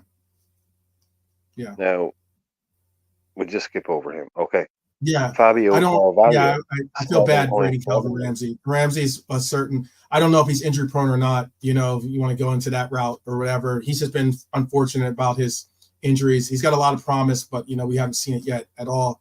He was deemed to be the right back successor, but Connor has certainly turned out to be more of the heir to that as well at the moment. So let's Yeah, just move well, on they from it. but Yeah. I'm just trying to soften the landing before the next one. We brought in Fabio Carvalho, 7.7 Yep. million. We brought in Ben Doak, 600 grand. Then we brought in Arthur Mello. Now we enter 2023. That's who that is. That's January who that is. 2023. We go to PSV Eindhoven. We put 44 Mm, million pounds on the table. 44 mm, million pounds. The here we initial go. fee is 37. Here we 37 go. guaranteed. And we say, we'll have that Cody Gakpo, please. We'll have that Cody Gakpo. Yeah. Yeah. Yeah. The potential to go to 44 million. Yes. I mean, I'm not saying nothing, but let's just have a quick look here. It is a short sample size. It It is is 47 league 47 in games. the league, 68 Yep. in total. Yeah. Yep. 47 So, league, 68 total. 47 league with 12 goals in the league, 5 assists, and total games was 20 goals and 6 assists. But the young man does have, I mean, I know sometimes we look at Cody and we think of him as being an older player. You might even think of him as being like a 26, 27-year-old player, no. similar to Diaz. He's 24 years old. Yeah. But we are here to rate pound for pound, bang for your buck. I think this one is kind of sneaking in with just about enough time to make it, doable. Yeah. All the Yeah. others still have plenty of time. But this is Yeah. one that so far, sticking to my own criteria here and ignoring the player. It's not about Gakpo. This to me is in the E category. This is just above fail for the fee paid. For the fee I get where paid, you're going with it. I get where you're going with it. Yeah. yeah, But 44, for me, 44 million pounds is a lot of money. Yeah, it costs more than Alexis McAllister, right? It costs more than Alexis McAllister, so it's not a small. It's not some 20 million pound punt. Yeah, they work out. They don't work out. This is one of those. Okay, that this is not an insignificant layout. Layout payout. This is what we're judging it on. So far, again, he's just sneaking into the almost time barred situation. But right now, I think I can rank him. I'd be happy to rank him man. in that. That hurts. That hurts because I mean, like I'm looking at the other people in that category with him, and I wouldn't consider him to be in that place. I know he's in bad form at the moment. It's not players. Yeah. We got to guard our loins here. Realize we're not talking about players. We're talking about actual deals, transfers. Yeah, no, I get it. No, I mean, like when I'm saying the other players in that category, I'm thinking about their impacts and rating him versus his impact and the price that we spent for them and the price that we spent for him. Yeah, that's what I'm trying to get across. Quite specific. I'm trying to make it. I'm trying to rationalize it. Yeah. Yeah. So look, I don't know. We can leave it there because the next ones are this season's guys with Alexis McAllister at 35 million, Dominic Szoboszlai at 60 million, Wataru Endo at 16.2 million, and Ryan Gravenberch at 34.2 million. Now, I don't think these are all here. They're not here long enough, really, for me to say definitively anything. I think all of them so far, with potentially the exception of Szoboszlai at 60 million, 60.1 million for some reason. They really wanted that extra 100 grand, apparently. I mean, that's pricey, so that might be maybe not quite what, exactly what you'd be expecting, so to speak. But even that, again, it's too short. Gravenberch, 34 million. Yeah, I think they'd all be kind of B-ish if you had to rate them now. I don't think Gravenberch is on this list. On this, he's not on this list here. But go ahead. Oh, the photo. He's not. I don't think I have a picture for him. Oh no, actually, no, I can't. No, that's somewhere behind the chat. No, I don't see him either. No, he's not on here. I'll have him. I wouldn't be. None of them are.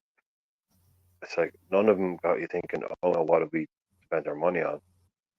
I know, like someone said there, Yeah, Gravenberch, he is a worry because, Is it like we were worth? saying Yeah, earlier yeah, on, 60%, and so he could be one of the 40%.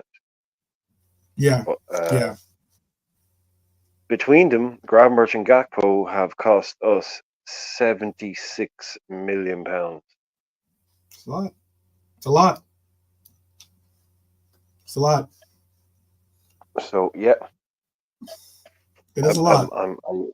are you happy with the list? So we need to now do the most important thing. We need to pick someone and make him the champ. Yeah, yeah.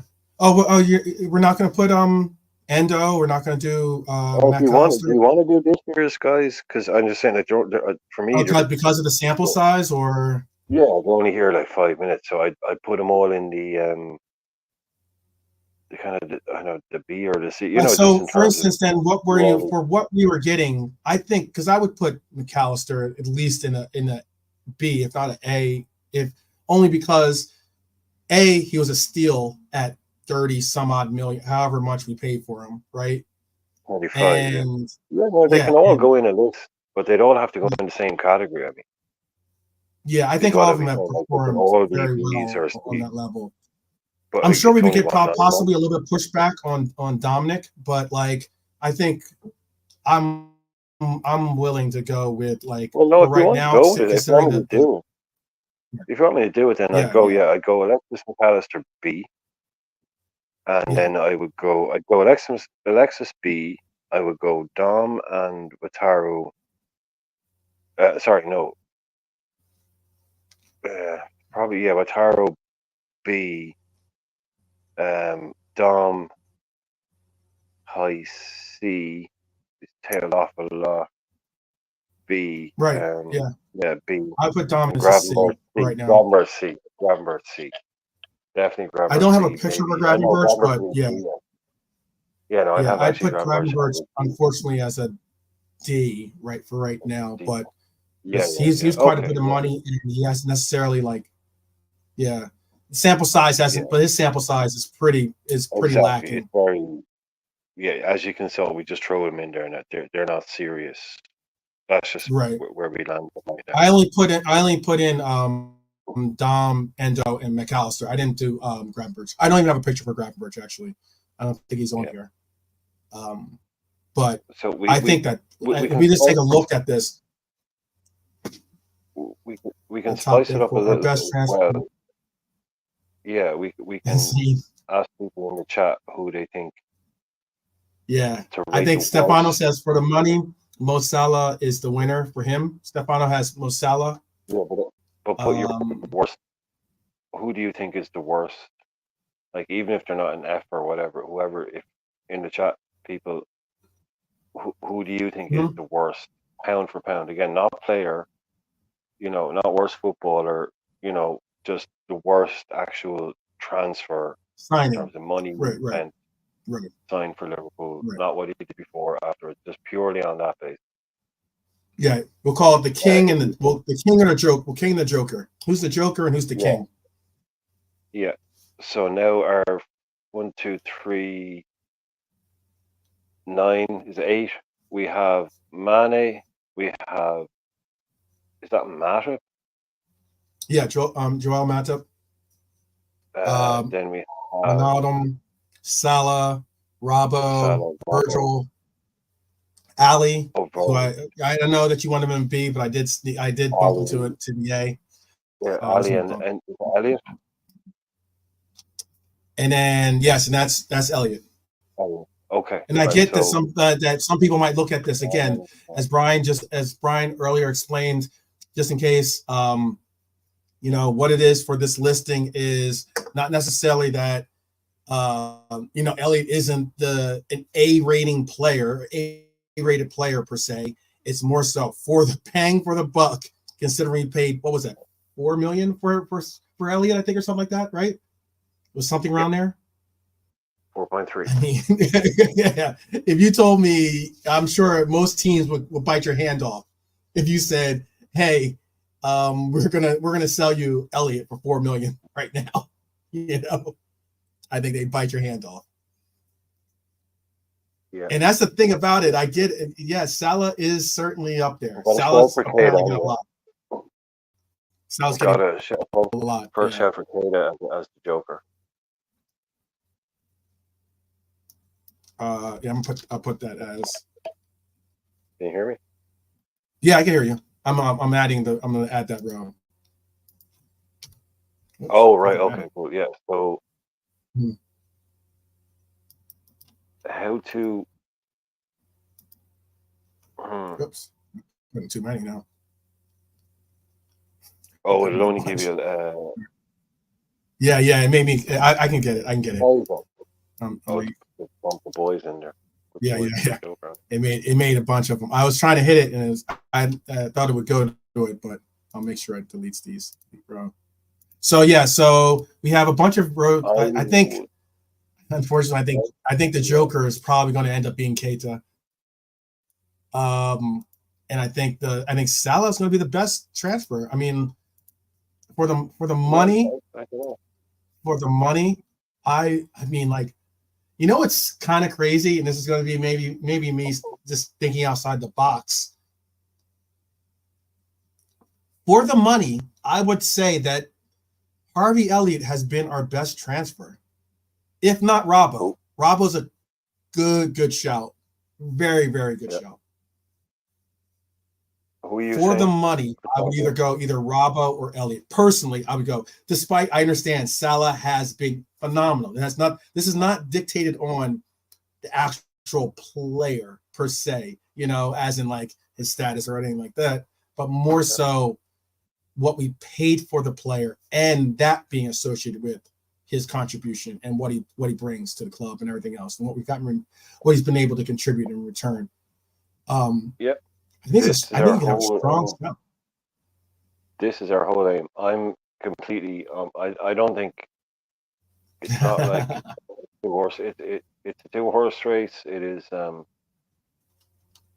I think in the spirit of this list, in the spirit of what we're talking about here, I think it has to be Robbo. Because for £8 million, yeah, you know, Salah is coming in the mid-40s.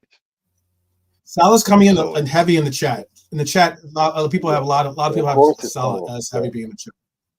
Yeah, of course it's going to come. But I think from just in the spirit of this list, in terms of bang for your buck, for the player that you got, for the money that you spent, I think Salah is 3 or 4 times the player that we thought we were getting, whereas Robbo must be 10 times the player that we thought. You know, it's like I agree with that. I agree with that completely. I mean, like, I don't think anyone had Salah. I think Salah was like, obviously we'd seen him perform at Roma or in Italy, and then we've also seen him. I don't think he was pulling up trees at Chelsea, but all the same, we've seen him perform at levels where, okay, we know there's a player there, not necessarily the level of player that he's become with Klopp in the system, but I don't think anyone had Robbo on their radar, and especially for the price that we spent. No, and if you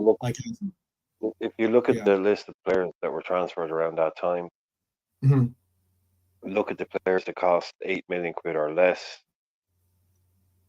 You know, it was just I can't see it's like all these other guys there, Virgil, Ali, you know, Virgil and Ali world record fees. Yeah. Mane, 30 million, Salah 40 odd million. They'll all win multiple lists, but I just think this list is made for Robbo to show that what you can get with good, smart, with some good, with a good marketing transfer and good coaching, because you know, I'm a big fan of HITC7's videos. I know you watch him as well. That guy knows his football to a higher level than most people, and he's a Hull fan, and he goes every week. He watched Andy Robertson every single second week playing for Hull, and he said this guy was good. I mean, he was really good. Like, but you know, like he was a championship player, and he was they went up and they went back down. And he said, yeah, look, he was great going forward. He was always had a brilliant cross on him. He was always, Mm-hmm. but he always was rash. He could get caught out of defense. He wasn't a complete defender. You know, he wasn't great in certain situations, but you could see the attacking ability that he had was fantastic. But Mm-hmm. again, just to kind of go and a decent fullback was all he was. That's what he Mm-hmm. was at all. He was a decent fullback. It wasn't that they couldn't see the player. It's just that's what he was. And then he just said, like, this is just more proof of how good a coach Jurgen Klopp is, because he doesn't get enough credit for improving players. You know, they bought Robertson, but they turned him into the player. You know, Mm-hmm. they turned him into, like, it took Albi Moreno getting injured and then Milner filling in, and then Robbo eventually comes in. But this is a symbiosis between coach and player and manager. But it's the amount of players Klopp improves. Look at that list of players. Just look at Mm-hmm. that list of players up there. Apart from one or two, every single player on it has become massively improved by playing under Jurgen Klopp. Yeah. You know, very few of them came in as the finished article. Only, I would say, the only player that came in there as quote unquote the finished article was Virgil van Dijk. Yeah. Not even Mo was the finished article. Not even maybe potentially Fabinho was at his Yeah. peak in terms of a player. But every single one of those players was massively improved by being under Jurgen Klopp. The ones that made it were, again, the ones like Thiago was at his peak. Yeah, he wasn't getting Mm-hmm. better, Mm-hmm. but he's down there. But the ones that actually went on and did stuff, the ones at the top, Mm-hmm. you know, they were all improved by him. And Robbo was basically just people at Hull are going, Liverpool? Really? Yeah. Yeah. You know, Yeah. like, we love him, he's great, but Jurgen Klopp wants him? Really? Okay, you know, fair play to Robbo, but, you know, Yeah. off he goes, and the next thing you know, he becomes You got to also factor in champion of the. everything. Why don't you factor in that? That I in the back of my mind too. I'm factoring in. I guess subliminally, I was factoring in the statistic, or not statistic, but the facts of how we got Robbo, in the sense of what we ended up giving up for him, and actually the basically the net Oh, profit that we somewhat yeah, made in yeah. getting the player, in a sense. Like, we didn't really spend money for him, really. You know? Kevin Stewart. Kevin Yeah. Stewart. I mean, who's ever heard of him since? Yeah. The guy with the huge fro, you know, he was doing the Tom Huddleston thing. Yeah. Tom Huddleston was at Hull, funnily enough, and he had a big ass fro on him, and he said he wasn't going to cut it until he scored his next goal. It went Mm-hmm. 2 years. Went 2 years growing it. And I think Kevin Stewart was literally like, if you squint, he looks like Huddleston, but did nothing ever since. And we got, yeah, we got our 12 million, and we got Andy Robbo. You know, obviously made, you know, good connections at Hull with doing the two deals. Mm-hmm. You know, I'd I struggle don't to think look. people. I I would don't think struggle the to reason look why I across. asked you to make that. No, I was gonna say the No, sorry, reason why just I asked you to quickly. make that apparent for the people is because I don't think many people realize that part of the deal actually existed, or that's how the deal Yeah, actually like, went down. technically separate transfers, yes, of course. But Mm-hmm. you know, we gave them a player, they gave us a player, and we ended up with money. We gave them Kevin Stewart, we got Andy Robertson. You know, but Yeah. enough said. You know, enough said. Yeah. Enough said. I'm sure we're going to hear But about look this across the episode. Premier League, though. No, but look Yeah. across the Premier League quickly. Do you Mhm. see anyone in the last 9 years at that price range come in and have that kind of an impact on a team? I can't think of, No. like, they're spending 100 million on Mudricks and you know, Christ, I don't know, 40 million, 50 million on different players, and to get someone like Robbo in, like, this is the definition of bang for your buck, surely, as a Mhm. footballer. Mhm. Yeah. No, you're absolutely right. Watch Connor Bradley match winner against Scotland this evening. What a goal! Yeah. Oh, Bradley's at it again, is he? Bradley's at it again. By the looks of it, tormenting the Scots.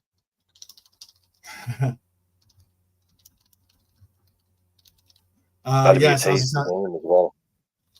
Northern Ireland versus Scotland. That will be a tasty fixture. yeah.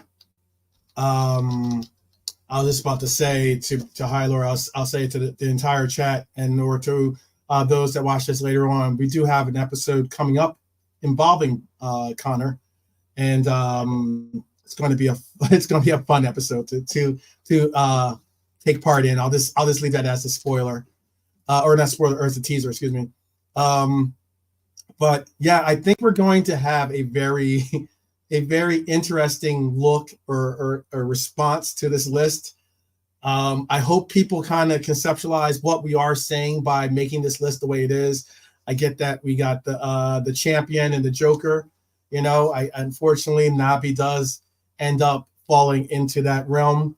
But but for me, I think we got this list pretty on. I think it's pretty on par, I guess. And there were some selections that Brian and I didn't agree on, but in the chat certainly didn't agree on. But yes, go ahead, Brian. Yeah, to you and the chat, quick question. Okay, if you just saw this tier list, right? No context. So you just thought, no context, champion, Joker, yada, yada, yada. Do you think you would know what it was we were rating? Do you think just by looking at that with Robbo at the top and Nabi at the bottom, and people like Fabinho being third and stuff, Dom being fourth on this, things like that. Do you think it would be obvious, or you think you'd know what we were rating? Yeah. Or have some idea that what we were rating was kind of a value for money? No, you did. No chance. Yeah, no chance. So you just see Robbo at the top and just lose your mind straight away. Yeah, okay, I guess. So Yeah, you're like, what the hell is Robbo doing above Mo Salah? What is Harvey Elliott doing in A, probably, or something like that? Yeah. Okay. Just wondering. Yeah, that's a good question. No, I'm just thinking. I'm gonna stand pat with Brian on. The more and more I think about it, the more and more I understand that it could be seen as being harsh, but that was a lot of money. 40 some odd million, 44 I think million or something like that for Ox. That was a lot of money. A lot of money. Oh yeah, 35 million back then. Or it was kind of a record for us without the Keita thing and who came later. Yeah, Stefano, we sent him into a rage. I got you. Yeah. But I thought maybe even just the fact that Robbo was top and Nabi was at the bottom might have given it an idea. Nabi cost 57 million, Robbo cost 8. I thought maybe even that might give some kind of context to it, but I can understand why. Yeah, if you saw that, I'd be like, what the hell kind of mother effing list is that? Right. Let me see. What was yeah. No, it was 35. Yep. 35 million. My fault. 35 million. Yeah, 38 million euros. My fault. 35 million. Okay, I had to double check. So I stand corrected. 35 million. 35, 38, 38 million euros, 35 million pounds. That's still a lot of money for a player. Still, especially at that point in time, it was still a lot of money for an injury. But man, my boss mate is an Arsenal fan. I bring this up all the time. He said, and I didn't need to be told this, by the way. I actually did. It was obvious to me. But he said, he's a great player. He'll play brilliantly for 3 games, and he might even score a wonder goal. But then he'll get injured for 3 months, and then he'll come back, and then he'll look really good, and you'll say we can build our team around him, and then he'll get injured for 4 months. He said that's Chamberlain. He said I've been watching this guy since we signed him from Southampton. That's Chamberlain. When he's fit and firing, he's unbelievable. But he's like Reece James. He just will get injured again. And I'm like, I know. That's what we bought. Yep. And that's what we bought. Yeah. That is a goal that goal he scored against Man City at the Etihad. where he smacked it in from 30 yards, which was basically just telling them to go F themselves. That was like, Mhm. oh, we're back now. We're back, babe. That was a big statement game. But you know what I mean? Yeah, no. Again, 5 months out, 4 months out, 6 weeks out, he's out again. He's back. He's injured again. He's back. That's what we bought. That's what we knew we were buying if we had any sense. It's one of our worst transfers as far as I'm concerned, because of I can never understand the failure of intelligence and data behind that. Mhm. That was there for the world. What he was there for the world to see. Everybody knew Yeah. it. It was No, just Hyler's trying to break up a point about like how he says he just wanted to comment on one thing, and that is money has different value according to what year they were used. 10 million pounds in value in 2010 compared to 10 million in 2020 is different. That's what I'm referencing. That's the reason why I'm saying what I'm saying. we 30 brought it in. million, 30 million pounds, 30 some odd million pounds, or whatever it was for Ox, in the year that we brought him in, is a lot of money. Let me see, what was the year we It's brought more like Ox in? We brought him 55. in It's more like 50, yeah, and that's what it was every time we 2017. did. Yeah, I referenced 2017, 35 million pounds is a lot of money. like, and I referenced that every time as well. We did that when we pointed out when it was. Mhm.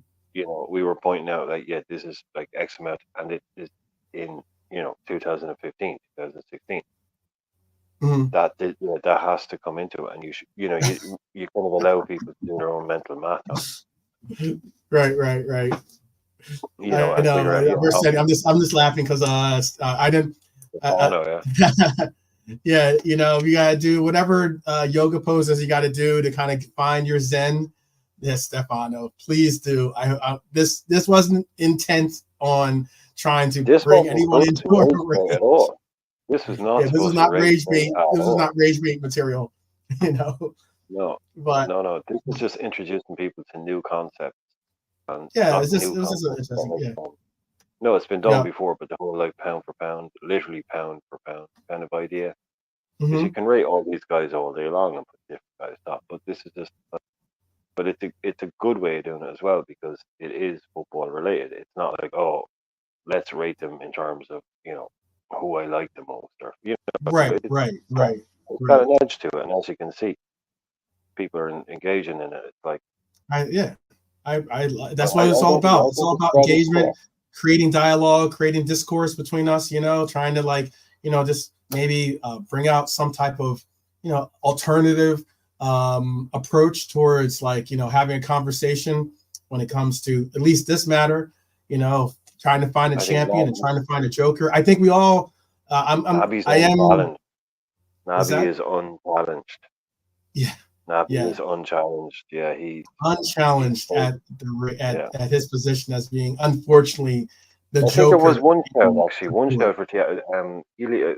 Someone shouted Thiago for earlier on. Yeah. Was I it think either Stefano said Thiago was his, what might have been. No, wait, it wasn't. It wasn't Stefano. It was someone else that made I us a would have shout. gone along with it. I would have gone along with it uh, if Thiago and Thingy had been within say 5 million quid of each other. I would like if Kate only cost 30 million. I think it would have been way closer in Yeah, terms of but you who was can't. Yeah, I over. mean, But he at was one of the. Yeah, 52 million, yeah, no, yeah, that just blows everybody out of the water. yeah. That price Exactly. tag, That price sorry, tag. Naby. That price Yeah, tag puts some heavy weights on that ship. For yeah. Naby, He didn't and the write it sheer fact himself. that we had to wait a year too as well for that ship to even come in. you know Yeah. and then when it comes in, we find out that it can't even maintain the waves of a Premier League. No, dude, I'm good on that. I'm good. It's not that I have any angst or anger towards Naby. It's more so it's just disappointing. It's just disappointing. No, but it's good to be able to look at it. This is just a way of like talking about players and completely removing all that stuff. Mm. Well, How would hopefully, High Lord. Hopefully, High Lord. Yeah. Hopefully, High Lord. Oh, it'd be cool. It would be cool, man. I It would hope. be cool. Yeah. Let's hope. Let's hope that it's not anything serious. And so, I mean, Robbo doesn't have a chill setting. He's like whether it's for club or country, he goes all in. And he's fully committed. Gives his last breath. For trying to get Well, if it the only victory happened for tonight, them. they're not going to know anyway. Yeah. So But anything that you do see tonight is going to be someone pretending that they know. Like yeah, he yeah, won't have yeah, gone yeah. to the hospital, had a scan, get the results, and all of that getting out Hmm. before tomorrow he'll be on ice or whatever. If he's turned his ankle, or he's twisted his ankle, but look, he had to go off, so obviously not brilliant.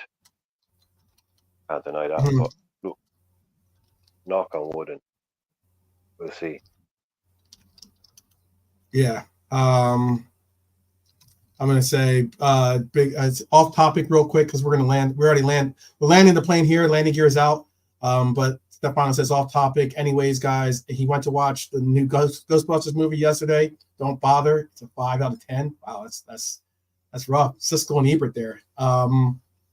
I kind of figured as much. I was gonna say I saw an interview with them. The only thing that would have made me want to go and try to even remotely see it was because it had some of the old 3 of the 4 old Ghostbusters to be involved in the movie. But considering the way that a lot of these movies have been utilizing some of these former icons, these former incredible characters in movies, yeah, Just I watch the was like, original. I already kind of knew it wasn't going to be worth even that wasn't going to be worth it to kind of go see. Go ahead, Brian. Just watch the original. If you want to watch Ghostbusters, just go and watch the original 2 movies, even the Yeah, first one. Whatever it is. These new versions are what they might be. They might be fun in parts and might be cool to see some of the older actors in it or whatever. But I mean, they're never going to be like if you haven't seen the old ones and go and watch the new ones, okay, cool. But if you like the old ones, then I really don't see the point in watching these newer ones no, because I like don't Bill either. Murray. Bill Murray is one of my favorite actors of all time on every Yeah. level. He's just one of my favorite guys of all time. Mm-hmm. I don't want to see him as 75-year-old Venkman or what. Mm-hmm. Mm-hmm. I'm sure he's great in it. I'm sure he's fine, but I don't need to see it. All of that, just I'm sure it's good for him. But no, I like prime Bill Murray, and I don't like this whole like I'm back. That thing in the even in the trailer where it's like really badly timed, and he walks in the door going, "Can I be of any assistance?" It's like, oh my god, they're like, and I've heard that they I said haven't he seen wasn't any. I doing it. haven't seen any of the trailers. I haven't seen any. I just saw. Oh They did like a no, like they do the how they usually when a movie's out or coming out they do like all the different the tour, shows a tour, a little yeah, mini tour of like going they around do the the tour. country to different news broadcasts or whatever, and they show and they talk and they do interviews, everything. Yeah, and like no, I just having a knowledge of the sheer of being someone old enough to have said I've seen Ghostbusters, the original Ghostbusters, and knowing that the arc of where film is going with the way that they treat some of these older characters. They just recycle a lot of these ideas. They don't come up with original ideas, and then they bring out these guys, these older guys that 10, 15, 20 years past the original date of the movie, or if not even longer, and yet and they just These guys, they they're try to give pros. them a cameo here or there, and I'm like, I would have rather seen them like someone show up at like I don't know like the nursing home or something like that. Like someone pulls up and they like the mayor shows up at the nursing home and he's like, and Bill Murray's in the nursing home with like Dan Aykroyd, and they're like, we need you guys. I would have preferred to see that version of the movie than see some version where like some little kid, is like, holding a proton pack. I'm good. Basically, yeah, you got it right. More, yeah, the precocious 14-year-old niece that Right. comes along to help the old guys who are, just so old and useless. Yeah. But Yeah. yeah, but hey, anyway, Bill No Murray. I doubt, mean, no doubt. Bill Murray, Bill great Murray, actor, man. by the way. Yeah, no doubt. We're gonna be letting you off the plane here, but yeah, I just want to say, Bill Murray. I agree with Brian, and I agree with Stefano. Bill Murray, great actor, one of my favorite actors, certainly. His the arc of where he can go with his roles has been incredible. By the way, he's just not a comedic actor. He's someone that he can definitely do a lot of different roles, but like whether it's some of these But movies might be too also, old for you, but like Stripes, great movie, great but movie. also one of the funniest bastards of all time. Yeah, Just yeah. not a stand-up comedian or anything, just a real No, not at comic all. actor, Yeah, just a guy that, you just one look or, one facial expression or, yeah, yeah, a real yeah, one-off, like obviously just didn't try and be like, anything he wasn't. yep, And yep. again, more importantly, not seem these days, hasn't ended up being a massive actual asshole like most of these guys, like Chevy Chase end up being or whatever. Yeah, yeah. You know what? He's actually I still a will cool accept guy. that too. I will accept that too. I used to be. I loved Chevy Chase as I like Oh, as me in too, man. I liked him in Fletch, Oh, I um, loved uh, Chevy Chase. I you know loved him growing up. National But apparently, Lampoons. Yeah, yeah, but he's not a nice apparently, guy. massive dick. Yeah, Yeah. yeah. Okay. His I've heard about his days on the show Community. I think It it's all called or comes something. out, doesn't it? Yeah, it all comes out like 20 years later, and then all those people, yeah, Community, that was it. And then all the people that were with him on Saturday Night Live were like, oh yeah, he was like notoriously horrible. Not like, oh, Yeah, he to wasn't deal a with. nice guy. Not like he was a bit of a dick. It's just like, no, he was a freaking monster. Yeah, Nobody wanted, it was just like, oh, okay, like the most hated guy, yada, yada, yada. But his movies, all that, like the classic Saturday Night Live alumni, right. the Yeah. Aykroyd, Chevy Chase, Bill Murray, that's like you talk about golden age stuff. That's some golden age shit right there. Belushi, John Candy. Oh, I absolutely, mean, look absolutely. at Dan SNL now. Aykroyd, Belushi.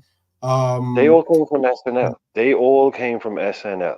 Yeah, That's why that SNL is was one so of their golden era. weird. There was another golden era for them. I think there's been a couple of golden eras for Saturday Night Live, but that was like the real first golden era for Saturday Night Live. That's Yeah, best ever. Oh, we're doing Klopp. We're doing Klopp came out. Just in yeah. case. We're Coutinho doing came Klopp. before. Yeah, we're only doing Doing Klopp Klopp. era. Yeah, Klopp. Um, that's the only but reason yeah, why Coutinho is not on this list, yeah. or at least yeah. Coutinho would have made that list. He would have been somewhere in that list, but if he was a Klopp Oh, error, but he wasn't. Yeah. Um, yeah. Eight, but yeah, 8.5 Brian, million. I can't. Yeah, I'm sorry. I'm still thinking about I'm still thinking about some of the roles. I saw Mr. Robot. I don't think Bill Murray was in Mr. Robot. Hi, Laura. Because I love Mr. Robot. Um, love that series. I think it's a great series. If you haven't seen, I don't know if you've seen that yet, Brian, or not, but it's like it's like kind of like a hacker style movie where this guy kind of is like a Yeah. computer. He's the actor that played in the movie about he played in the movie about the lead singer of Queen. Freddie Mercury. That's the main actor. But Oh, yeah, Rishi something. I was just thinking about Beginning. Bill Murray, uh, uh, John Belushi. What a horrible ending to his life. Great comedic actor. Another guy, exactly how you said, because Belushi wasn't Belushi wasn't a stand-up comedian, really, you know. No, And that none of was the these thing guys. about some of these guys were None more of them like, were. go ahead. No, all those guys you've just listed, none of them were. Belushi wasn't. Well, Aykroyd yeah. Oh, the wasn't. ones I listed. Yeah, I was gonna say Steve Yeah. Martin was. Steve Martin wasn't a stand-up. Martin, yeah, some of those guys were the SNL guys. That was Yeah, this was the real, yeah, because we're talking about like a lot of these times now, the comedy actors, there's no real quality comedy actors like these guys out there. So all those roles get given to the likes of Kevin Hart, who are mm-hmm. actually just stand-up comedians. They're not actors. They're just They're not stand-up actors. comedians Yeah, he's who not an put into actor. roles, Right. because they're funny. Yeah. Whereas now, like that, those guys were a level above. Belushi, Bill Murray. Bill Murray could act his balls off. You know what I Yeah. mean? They Bill couldn't Murray. just. Yeah. They weren't just Well, yeah. funny guys. What's that movie? Lost in Translation, I think it's called. Good movie. That's one of the greatest movies of all time. That Yeah. if you want to talk about soundtracks, Yeah. if you want to talk about movie soundtracks, Yeah. the soundtrack to Lost in Translation is one of the greatest soundtracks of all time. And in Mm. terms of just it's a compilation of it's just other people. It's not like an original soundtrack, but it's the songs that are on that are just Mm-hmm. that's it. Yeah, that's I'll have to take amazing. another look at that. I didn't rate it as highly as you did, but that's cool. No, Yeah. that's very much that kind of lands in my zone because it's got My Bloody Valentine on the soundtrack. So, Mm-hmm. Mm-hmm. I'll have to take a look yeah, at it. Yeah. No, K-Mac is, I love. We've gotten into yeah, that just K-Mac conversation is before coming about in. soundtracks and everything No, else. no, yeah, but K-Mac is just coming in terms of like the the way the list is working is like kind of bang for your buck in terms of Mhm. like the most that you got for the money spent. So free And it was only transfers are for kind of yeah, putting and it a was little only bit for to one players side. that were brought. Yeah, they were only Klopp. These are only Klopp bought players. By the way, it But wasn't Coutinho. Wasn't Coutinho was with the club before Klopp arrived, so that's why he wasn't involved in the list, yeah, for instance. But yeah, yeah, it was no. just a different way of doing it. So, It's just but yeah, trying to I'll take a talk look about. at that list. I'll take a look at that soundtrack. I mean, like when it comes to soundtracks for me, I would have Yeah. gone. Yeah, I think possibly one of my favorite soundtracks of all time is Purple Rain, but that's a whole nother conversation, I guess. But was that like But that was an album that became a movie almost, wasn't it? No, because Like with Purple Rain. But I mean, because it you got was. to remember there is like I'm gonna go blank on their name now too because they do the bird um you know there was a competing band in Purple Rain that was Mhm. on technically the soundtrack. They're a fake band. Yeah, that's a genius No, thing. that's not a fake band. They're a real band. No, but they create. Yeah, but they create. Yeah, no, sorry, not a fake band, but it's like a band that was created to be in the movie and in the movie that was on. Yeah, like Oh I'm yeah, just saying. Yeah, only you. Like that soundtrack album is way more complicated and intricate and yeah, dense yeah, than people know it is. right, Like, but I'm saying right. like he had the whole idea in his head basically Mhm. for the album and the movie. So he probably had Oh, like it's Prince. Max He right about obviously had this. the music. Beverly Hills Cop, great soundtrack, and the Lost Boys, great soundtrack too. Lost Boys was spot on. Yeah, it's Beverly Hills Cop. Like that's you got and Top Gun was mentioned earlier on. Like some of those Top Gun, songs. Top Gun is phenomenal. Yeah, Top Oh, Gun you is got just you like yeah, yeah. Top Gun is like Pirate. so synonymous with an era of like that era Yeah. that the movie came out in. Like you hear the music and you're just like, oh, I know when this movie was like shot. That kind of deal. Oh yeah, like Danger Zone. Like Danger Yeah, Zone. yeah, exactly. There's a song in my head right now. Yeah, Yeah, Danger Zone written yeah. by. Oh God, it's gone Highway out of my head. to I the know who wrote danger. it, but anyway, yeah, a lot of those songs were written for that. Like in Beverly Hills Cop, obviously had the soundtrack Axel F. Yeah, yeah, But he also had the Heat Is On, which I think was yeah, Don Henley, the yeah, guy yeah, yeah. from the Eagles. That's about like the Heat Is On is probably the most 80s song of all time. One of Yeah, them, possibly one of them. yeah, But that was yeah, actually written for the movie. So some of those songs that you kind of think of as just 80s songs were actually some of them were written direct like those songs were written for Top Gun. for Like it's Top not Gun. like Yeah, like yeah, when you're talking about like a soundtrack. which is Sometimes pretty you think of a phenomenal. That's soundtrack. pretty incredible. It is incredible. That's what I'm saying. Sometimes when you think about soundtracks, Yeah, you think about like an orchestral score, like the Lord of the Rings soundtrack would be all classical music, say. But yeah, some of these yeah. big That's like songs, Star Wars. Star Wars soundtrack yeah, is incredible. Like but that's like an orchestra, being, yeah. So I and would like separate some other excellent. ones, like we were talking about the other night. I'd be talking about other soundtracks. I say, yeah, well, they're not original soundtracks. They're just already recorded songs that were put together to make that soundtrack. Like a lot of the Pulp Yeah. Fiction and Reservoir Dogs stuff. But that's what people like. That's what some people probably don't know about some of those really big songs that come from those movies. They just think there were big 80s hits used on them, but they Hmm. were all actually written like The Heat Is On and especially Danger Zone, Well, written Highlights got specifically it. I think for that like movie. the song, like for instance, he's brought in two names, like Flashdance. That Yeah, song was made for the movie, and yeah. then Footloose was Well, made this is kind for of the like, movie. yeah. If That you song think, was written for the actual like title yeah, of the movie. if Yeah. anyone sitting here thinks I've ever seen Flashdance or Footloose, you're out of your freaking mind. I know exactly what those films are. I know all about them.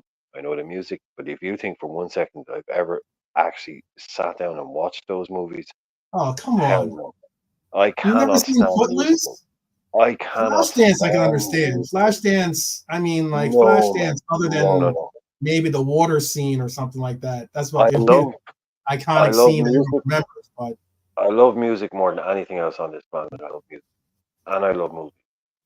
I mm, You could not under pain of death, I will not watch a music. I will not watch a film with songs in it. I just will not do that. No fucking way. Like I oh see the man, videos, or some of the songs that come from movies are great, but any movie where there's people talking and there's dialogue, and then all of a sudden they start singing, I oh am okay, you're I out. am I got you. no musical. So you're not watching Genuine. Moulin. You're not doing Moulin Nope, Rouge. No nope. Moulin Rouge for you, right?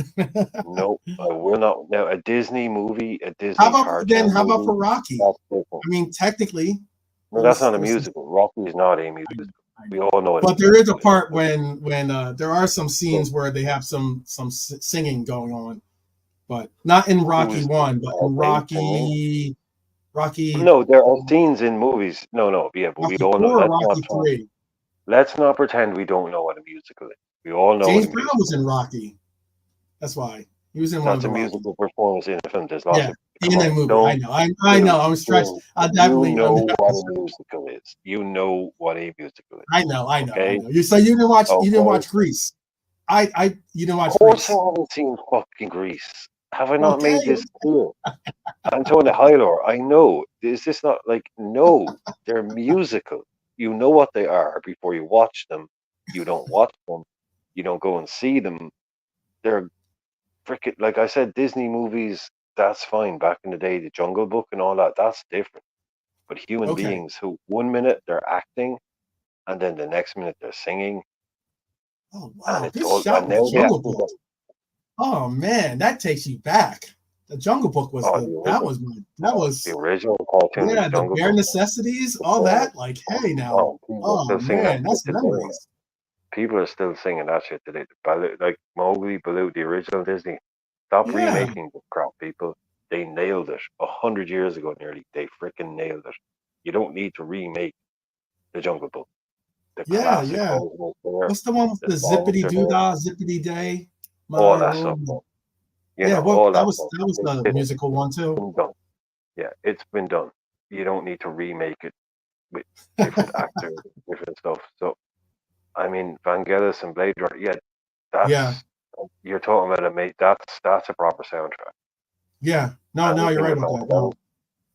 Vangelis on it, I'll tell you oh my another god! soundtrack. Or it's not necessarily a soundtrack for it wasn't made like the way you're referencing soundtracks, but I was gonna say like have you seen the movie But it's Drive? the two Have different you seen the movie types. Drive?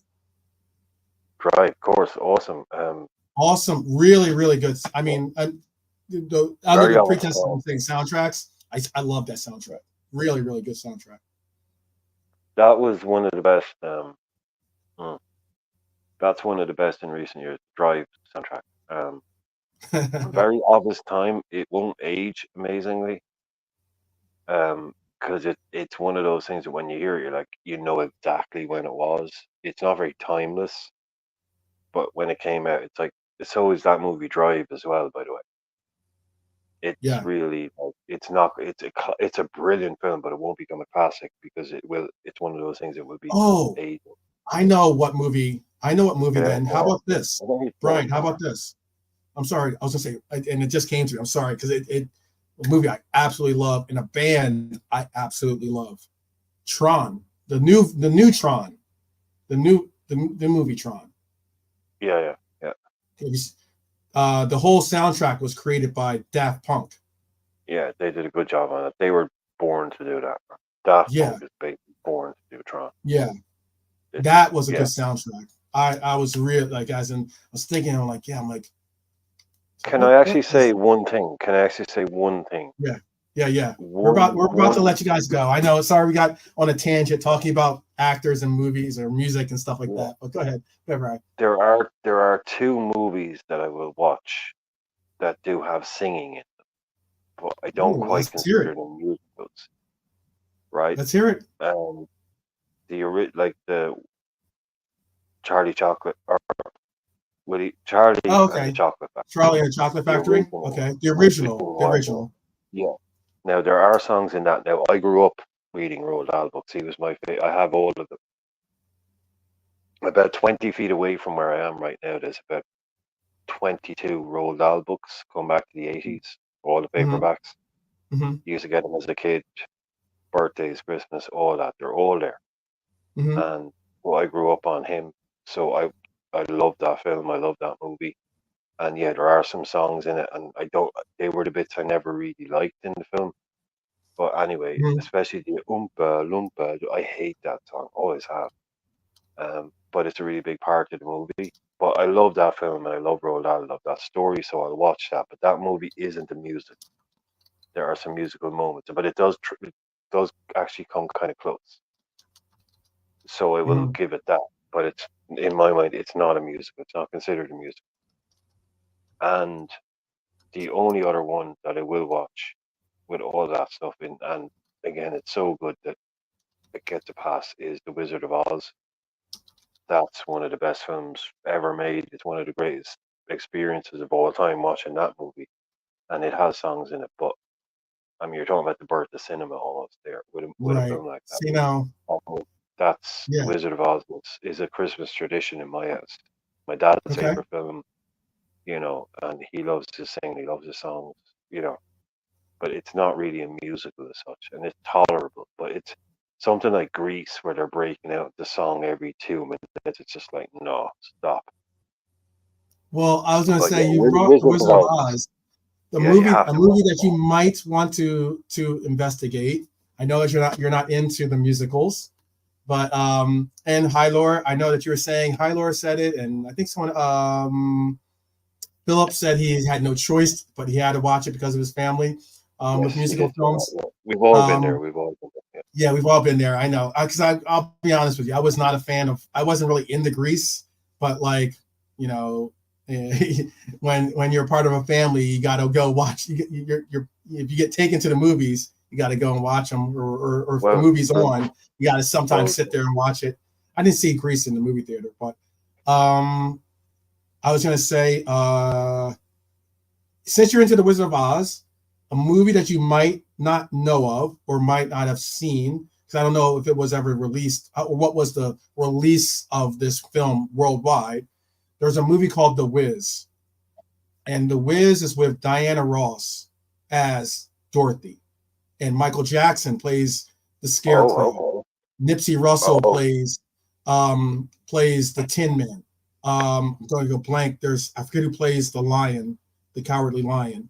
I want to say who was it? It wasn't Eartha Kitt. It was shoot, and it's sad because she's like a absolute icon too. Like the Good Witch is played by there's the Good Witch, like as in it was done by was it Barry Gordy that did it? I want to say it was either either that or Motown, very good. it was like a Motown type production of The Okay, Wiz, yeah. and it's absolutely awesome. Richard Pryor is in it as well. Richard Pryor is in it. He's actually the Oz.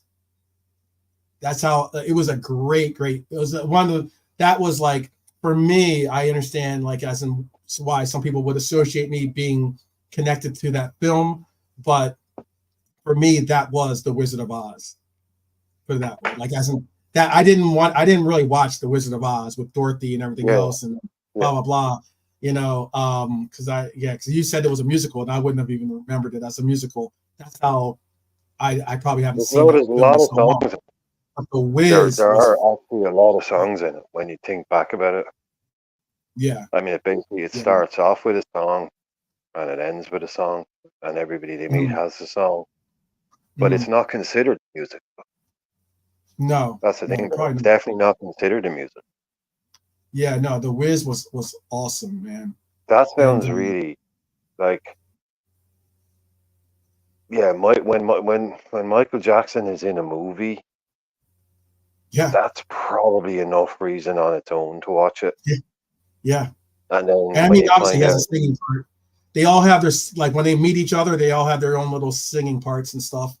But I was that's what like, I'm saying. Yeah, that's what happens in the movie. Every time she meets like the scarecrow and the thing, and they all do their bit and they sing their song that just yeah, explains who they are. yeah, But yeah, the idea that Michael Jackson and Richard Pryor are in a movie about yep, Wizard of Oz, I mean that's yep. more than enough reason to watch it. Like, And it's pretty deep too. It's like it definitely delves into some really cool things. But look, Diana Ross is a freaking like icon, yeah. So like when it Did comes you to like the that, you got it. Blues Brothers? But what about? I'll actually watch the. Blues Brothers, That's something just from the Blues Brothers. Now that's a Blues classic Brothers, movie. That's a bullet, classic, you know. absolute classic, Yeah, absolute that's classic. SNL. That's SNL in its. Yeah, That's John Belushi, I Dan wouldn't have gone Blues Aykroyd. Brothers like the sequel or the one with like obviously John Belushi passed away, so they weren't able to do a sequel with him involved in it, and they Yeah, brought back the guy from the dad from Roseanne, John Goodman, John John Goodman as brilliant the actor. role, Poor choice. and I mean he wasn't horrible or anything like that. I wouldn't say he was horrible, but I wouldn't have put him on the level of John Belushi's. Belushi, John Goodman is brilliant in almost everything he does because Yeah, he's very good. Yeah. he's clearly just like a really awesome type of guy. Mm-hmm. So he has that kind of good person energy around him. So, but Mm-hmm. asking anybody to follow John Belushi in a role like that, he never should have done that because he just, yeah, that's the worst, probably not the worst thing he's ever done. He's probably done loads of crappy TV movies and stuff, but Yep. Yep. no, he should have said no thanks to that. I'm not going to try and follow John Belushi. You just Yeah. don't. You just Like don't that do had it. Aretha Franklin, it had James Brown, Yeah. it had Ray Charles, I think it had oh, who else did it have at the end in the big, in the auditorium scene at the end? And their life, like it was just like soul and blues. Like it's just blues, but there's a lot of more soul kind of acts going on in there. Yeah. Yeah. Very little blues. I had But Aretha Franklin. It had, Aretha as you said, Franklin in the cafe. That is Aretha Franklin in her coffee and Ray shop, the Charles cafe thing. in Oh, Aretha Franklin and Ray Charles, like like that oh, alone thing. makes you go, all right, yeah, we need this might be a film that we need to go and check out. Um, did you ever have you ever seen the movie Hamilton? Oh no, I know it's like the biggest Broadway hit of like the last 20 years. I know it's a phenomenon in America. I know all about Hamilton Mm-hmm. because It was a good movie, actually, to be honest with you. but the Or Broadway show, if you've they never seen always talk Hamilton, about have you ever seen what's the movie I was just thinking of? Have you ever just seen? just talking about this actually, just talking about, and I might be wrong, but and remakes. I saw that they'd remade The Color Purple, They right, which did. is a fucking They did. amazing movie. And I was like, why the hell are you remaking The Color Purple? Why do you need to remake that? Because it's Is that? money. I think that's a musical. It is. I think that It is. they've done it with songs in it. Yeah. I mean, I was just how about with Little Shop of Horrors? Maybe that. awesome. Yeah, Rick Moranis. Yeah, Yeah, that was a funny yeah. one. That was. I haven't seen it in a very long time, but yeah, I that came when that came out, it was kind of like a fun horror kind of thing. Yeah. But yeah, Oh, it speaking was. of horror, did you like Sweeney Todd? That was one too. That was Oh, the Tim Johnny Burton. I Depp think that one. was Tim Burton. Yeah, it is That's Tim fine. Burton. Yeah, I like Tim Burton as a director. yeah. No, I didn't watch Um, Sweeney Todd though. I'm trying to think. There's Bohemian Rhapsody. I'm trying to think some Oh, other I saw movies. that. They're the worst Yeah. movies ever. Is music biopics because they're just Oscar bait. Like there's Mhm. one out at the moment where there's Oh, a guy Rocket playing Man, Bob maybe, or Marley. something like that, right? Wasn't that one of them? That one No, stupid yeah, one. the I one never that's out saw. at the moment where there's a guy playing Bob Marley, and it'll be just called Marley or something. It's just Yeah, basic. They moved it. It's like, why are you playing Bob Marley? And then they'll actually sing. The guy will sing in the film. It's like there's documentaries, there's live footage. Nobody needs to yeah, go out Rasta there and Brand. make the film pretending to be Bob Marley in it, pretending to be Elton John, pretending to Yeah. be Freddie Mercury. There's footage out there. These guys, Beethoven, maybe, hmm but hmm they're known. It's known in Hollywood. That's why Joaquin Phoenix did Johnny Cash. It's why Jamie Foxx did Ray Charles. It's hmm why that. It's basically if you do that, it's basically you're guaranteed. It's Oscar bait is what they call it. Like hmm doing a music biopic and playing a famous singer from the past. If you pull it off, they absolutely love it. That's why some of these Yeah. actors. But why Maybe. Have you ever nobody seen The can. Lion King? Have you ever seen The Lion King? Did you, I know you No, I have. know lots of No? people love that movie. Yeah. That came Just too wondering. late for me to watch Disney cartoons, and I don't have kids, hmm so hmm that was in the second year. Like when Aladdin, which is amazing, the Aladdin with Robin Williams in it, hmm when that came out, and that was kind of the second phase of Disney. Yeah. When they Yeah. were, I was in my teens then, so I wasn't watching their cartoons. Um, but yeah, The Lion King, the soundtrack from that is one of the biggest things ever. Like Right. that you couldn't get away from The Lion King, especially that stupid song, the main one. That. So I don't know what it was, the Hakuna Matata or something like that. It was just like #1 for a year or something. The one with Elton John on it, anyway. Whatever that one was, Mhm. you just couldn't get away from that song. Yeah, that was the one I said. It was like the Rocket Man or something. Yeah. Yeah, the Lion King song with Elton John on it. I can't remember what it was called. Oh, you mean the But yeah, Lion King song with Elton John? I just meant the movie with Elton John. Yeah, yeah. I just talked to yeah, Rasta Crab in the house. Talking we got into a little bit of a tangent here. I know people have been like sitting in the plane wondering what was going on. Because we're on the ground yet, the doors aren't open. We were just talking no, about we got in we some freedom. I think Stefano brought up something about the new Ghostbusters not being really worth the look, and then we ended up getting to Bill Murray, and then that went into a couple of different little here or there's, and then it went into some songs like musicals and everything else, yada yada. But yeah, we were just going on stuff. I know Rasta Crab has kids. I'm sure like No, Rascal some of Material. those movies like Frozen and like trying to think of some of the other movies like Oh some of no, those little Lion Stevie. King and Trolls and and yeah, Happy Feet and No, all that crap. Excuse not crap, but all that kind of stuff. It's probably things that he's had to deal with.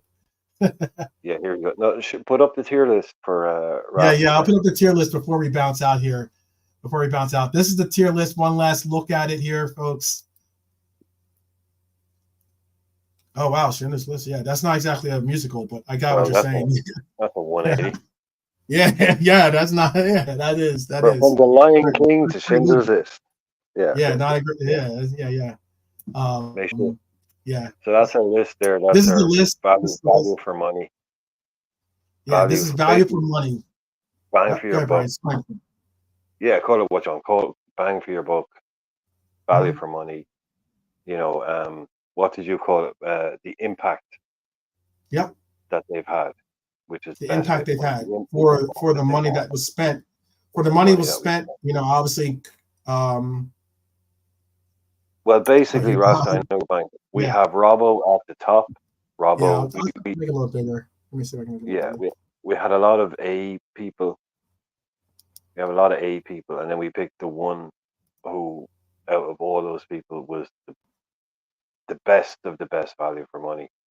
And we went with Mhm. Robbo, and the guy at the bottom, in terms of the worst value for money, bang for your buck, minutes played per pound Yeah. spent, whatever you want to call it, pound for pound, Hmm. Naby Keita. Hmm.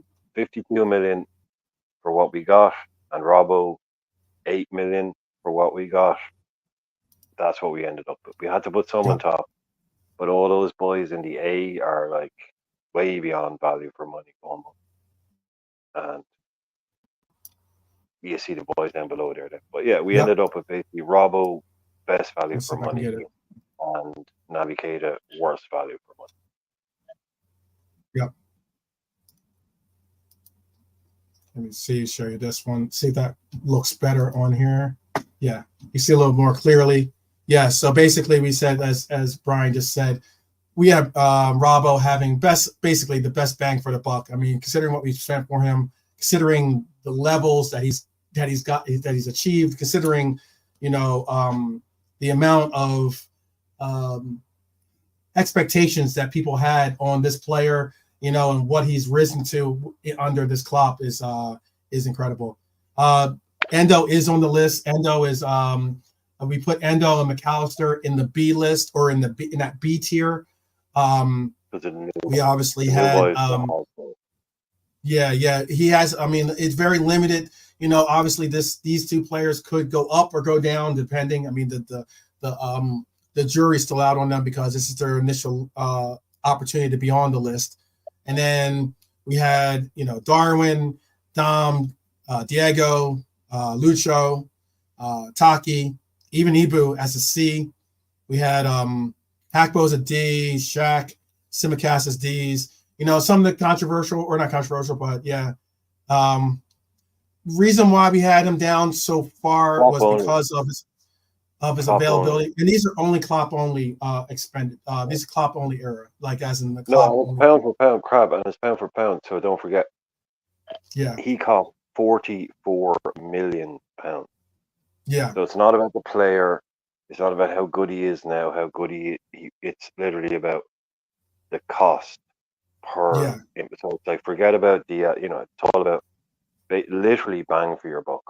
It's just a yeah, different kind of way of trying to throw a few people together. So we'll end up without the usual suspects at the top. So when you think about Jota cost 44 million pounds, have we got you know a yeah.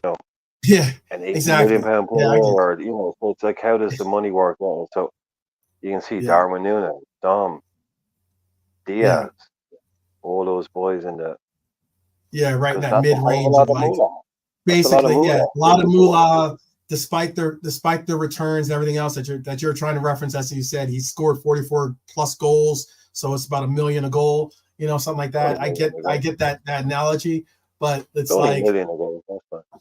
yeah, No, but a it's lot of just kind yeah. of like the fact that Robbo is top and Naby is bottom. That shows Nabi you is exactly the what Joker. we're Yes, aiming we had a for. we had a king and a jester basically of the That's court. what we were aiming for in terms because all those boys like in that C list is why they're there is because Yeah, Darwin potentially 85, Dom 60, Jota 44, yep, Diaz there 40 million, 50 million yep, potentially.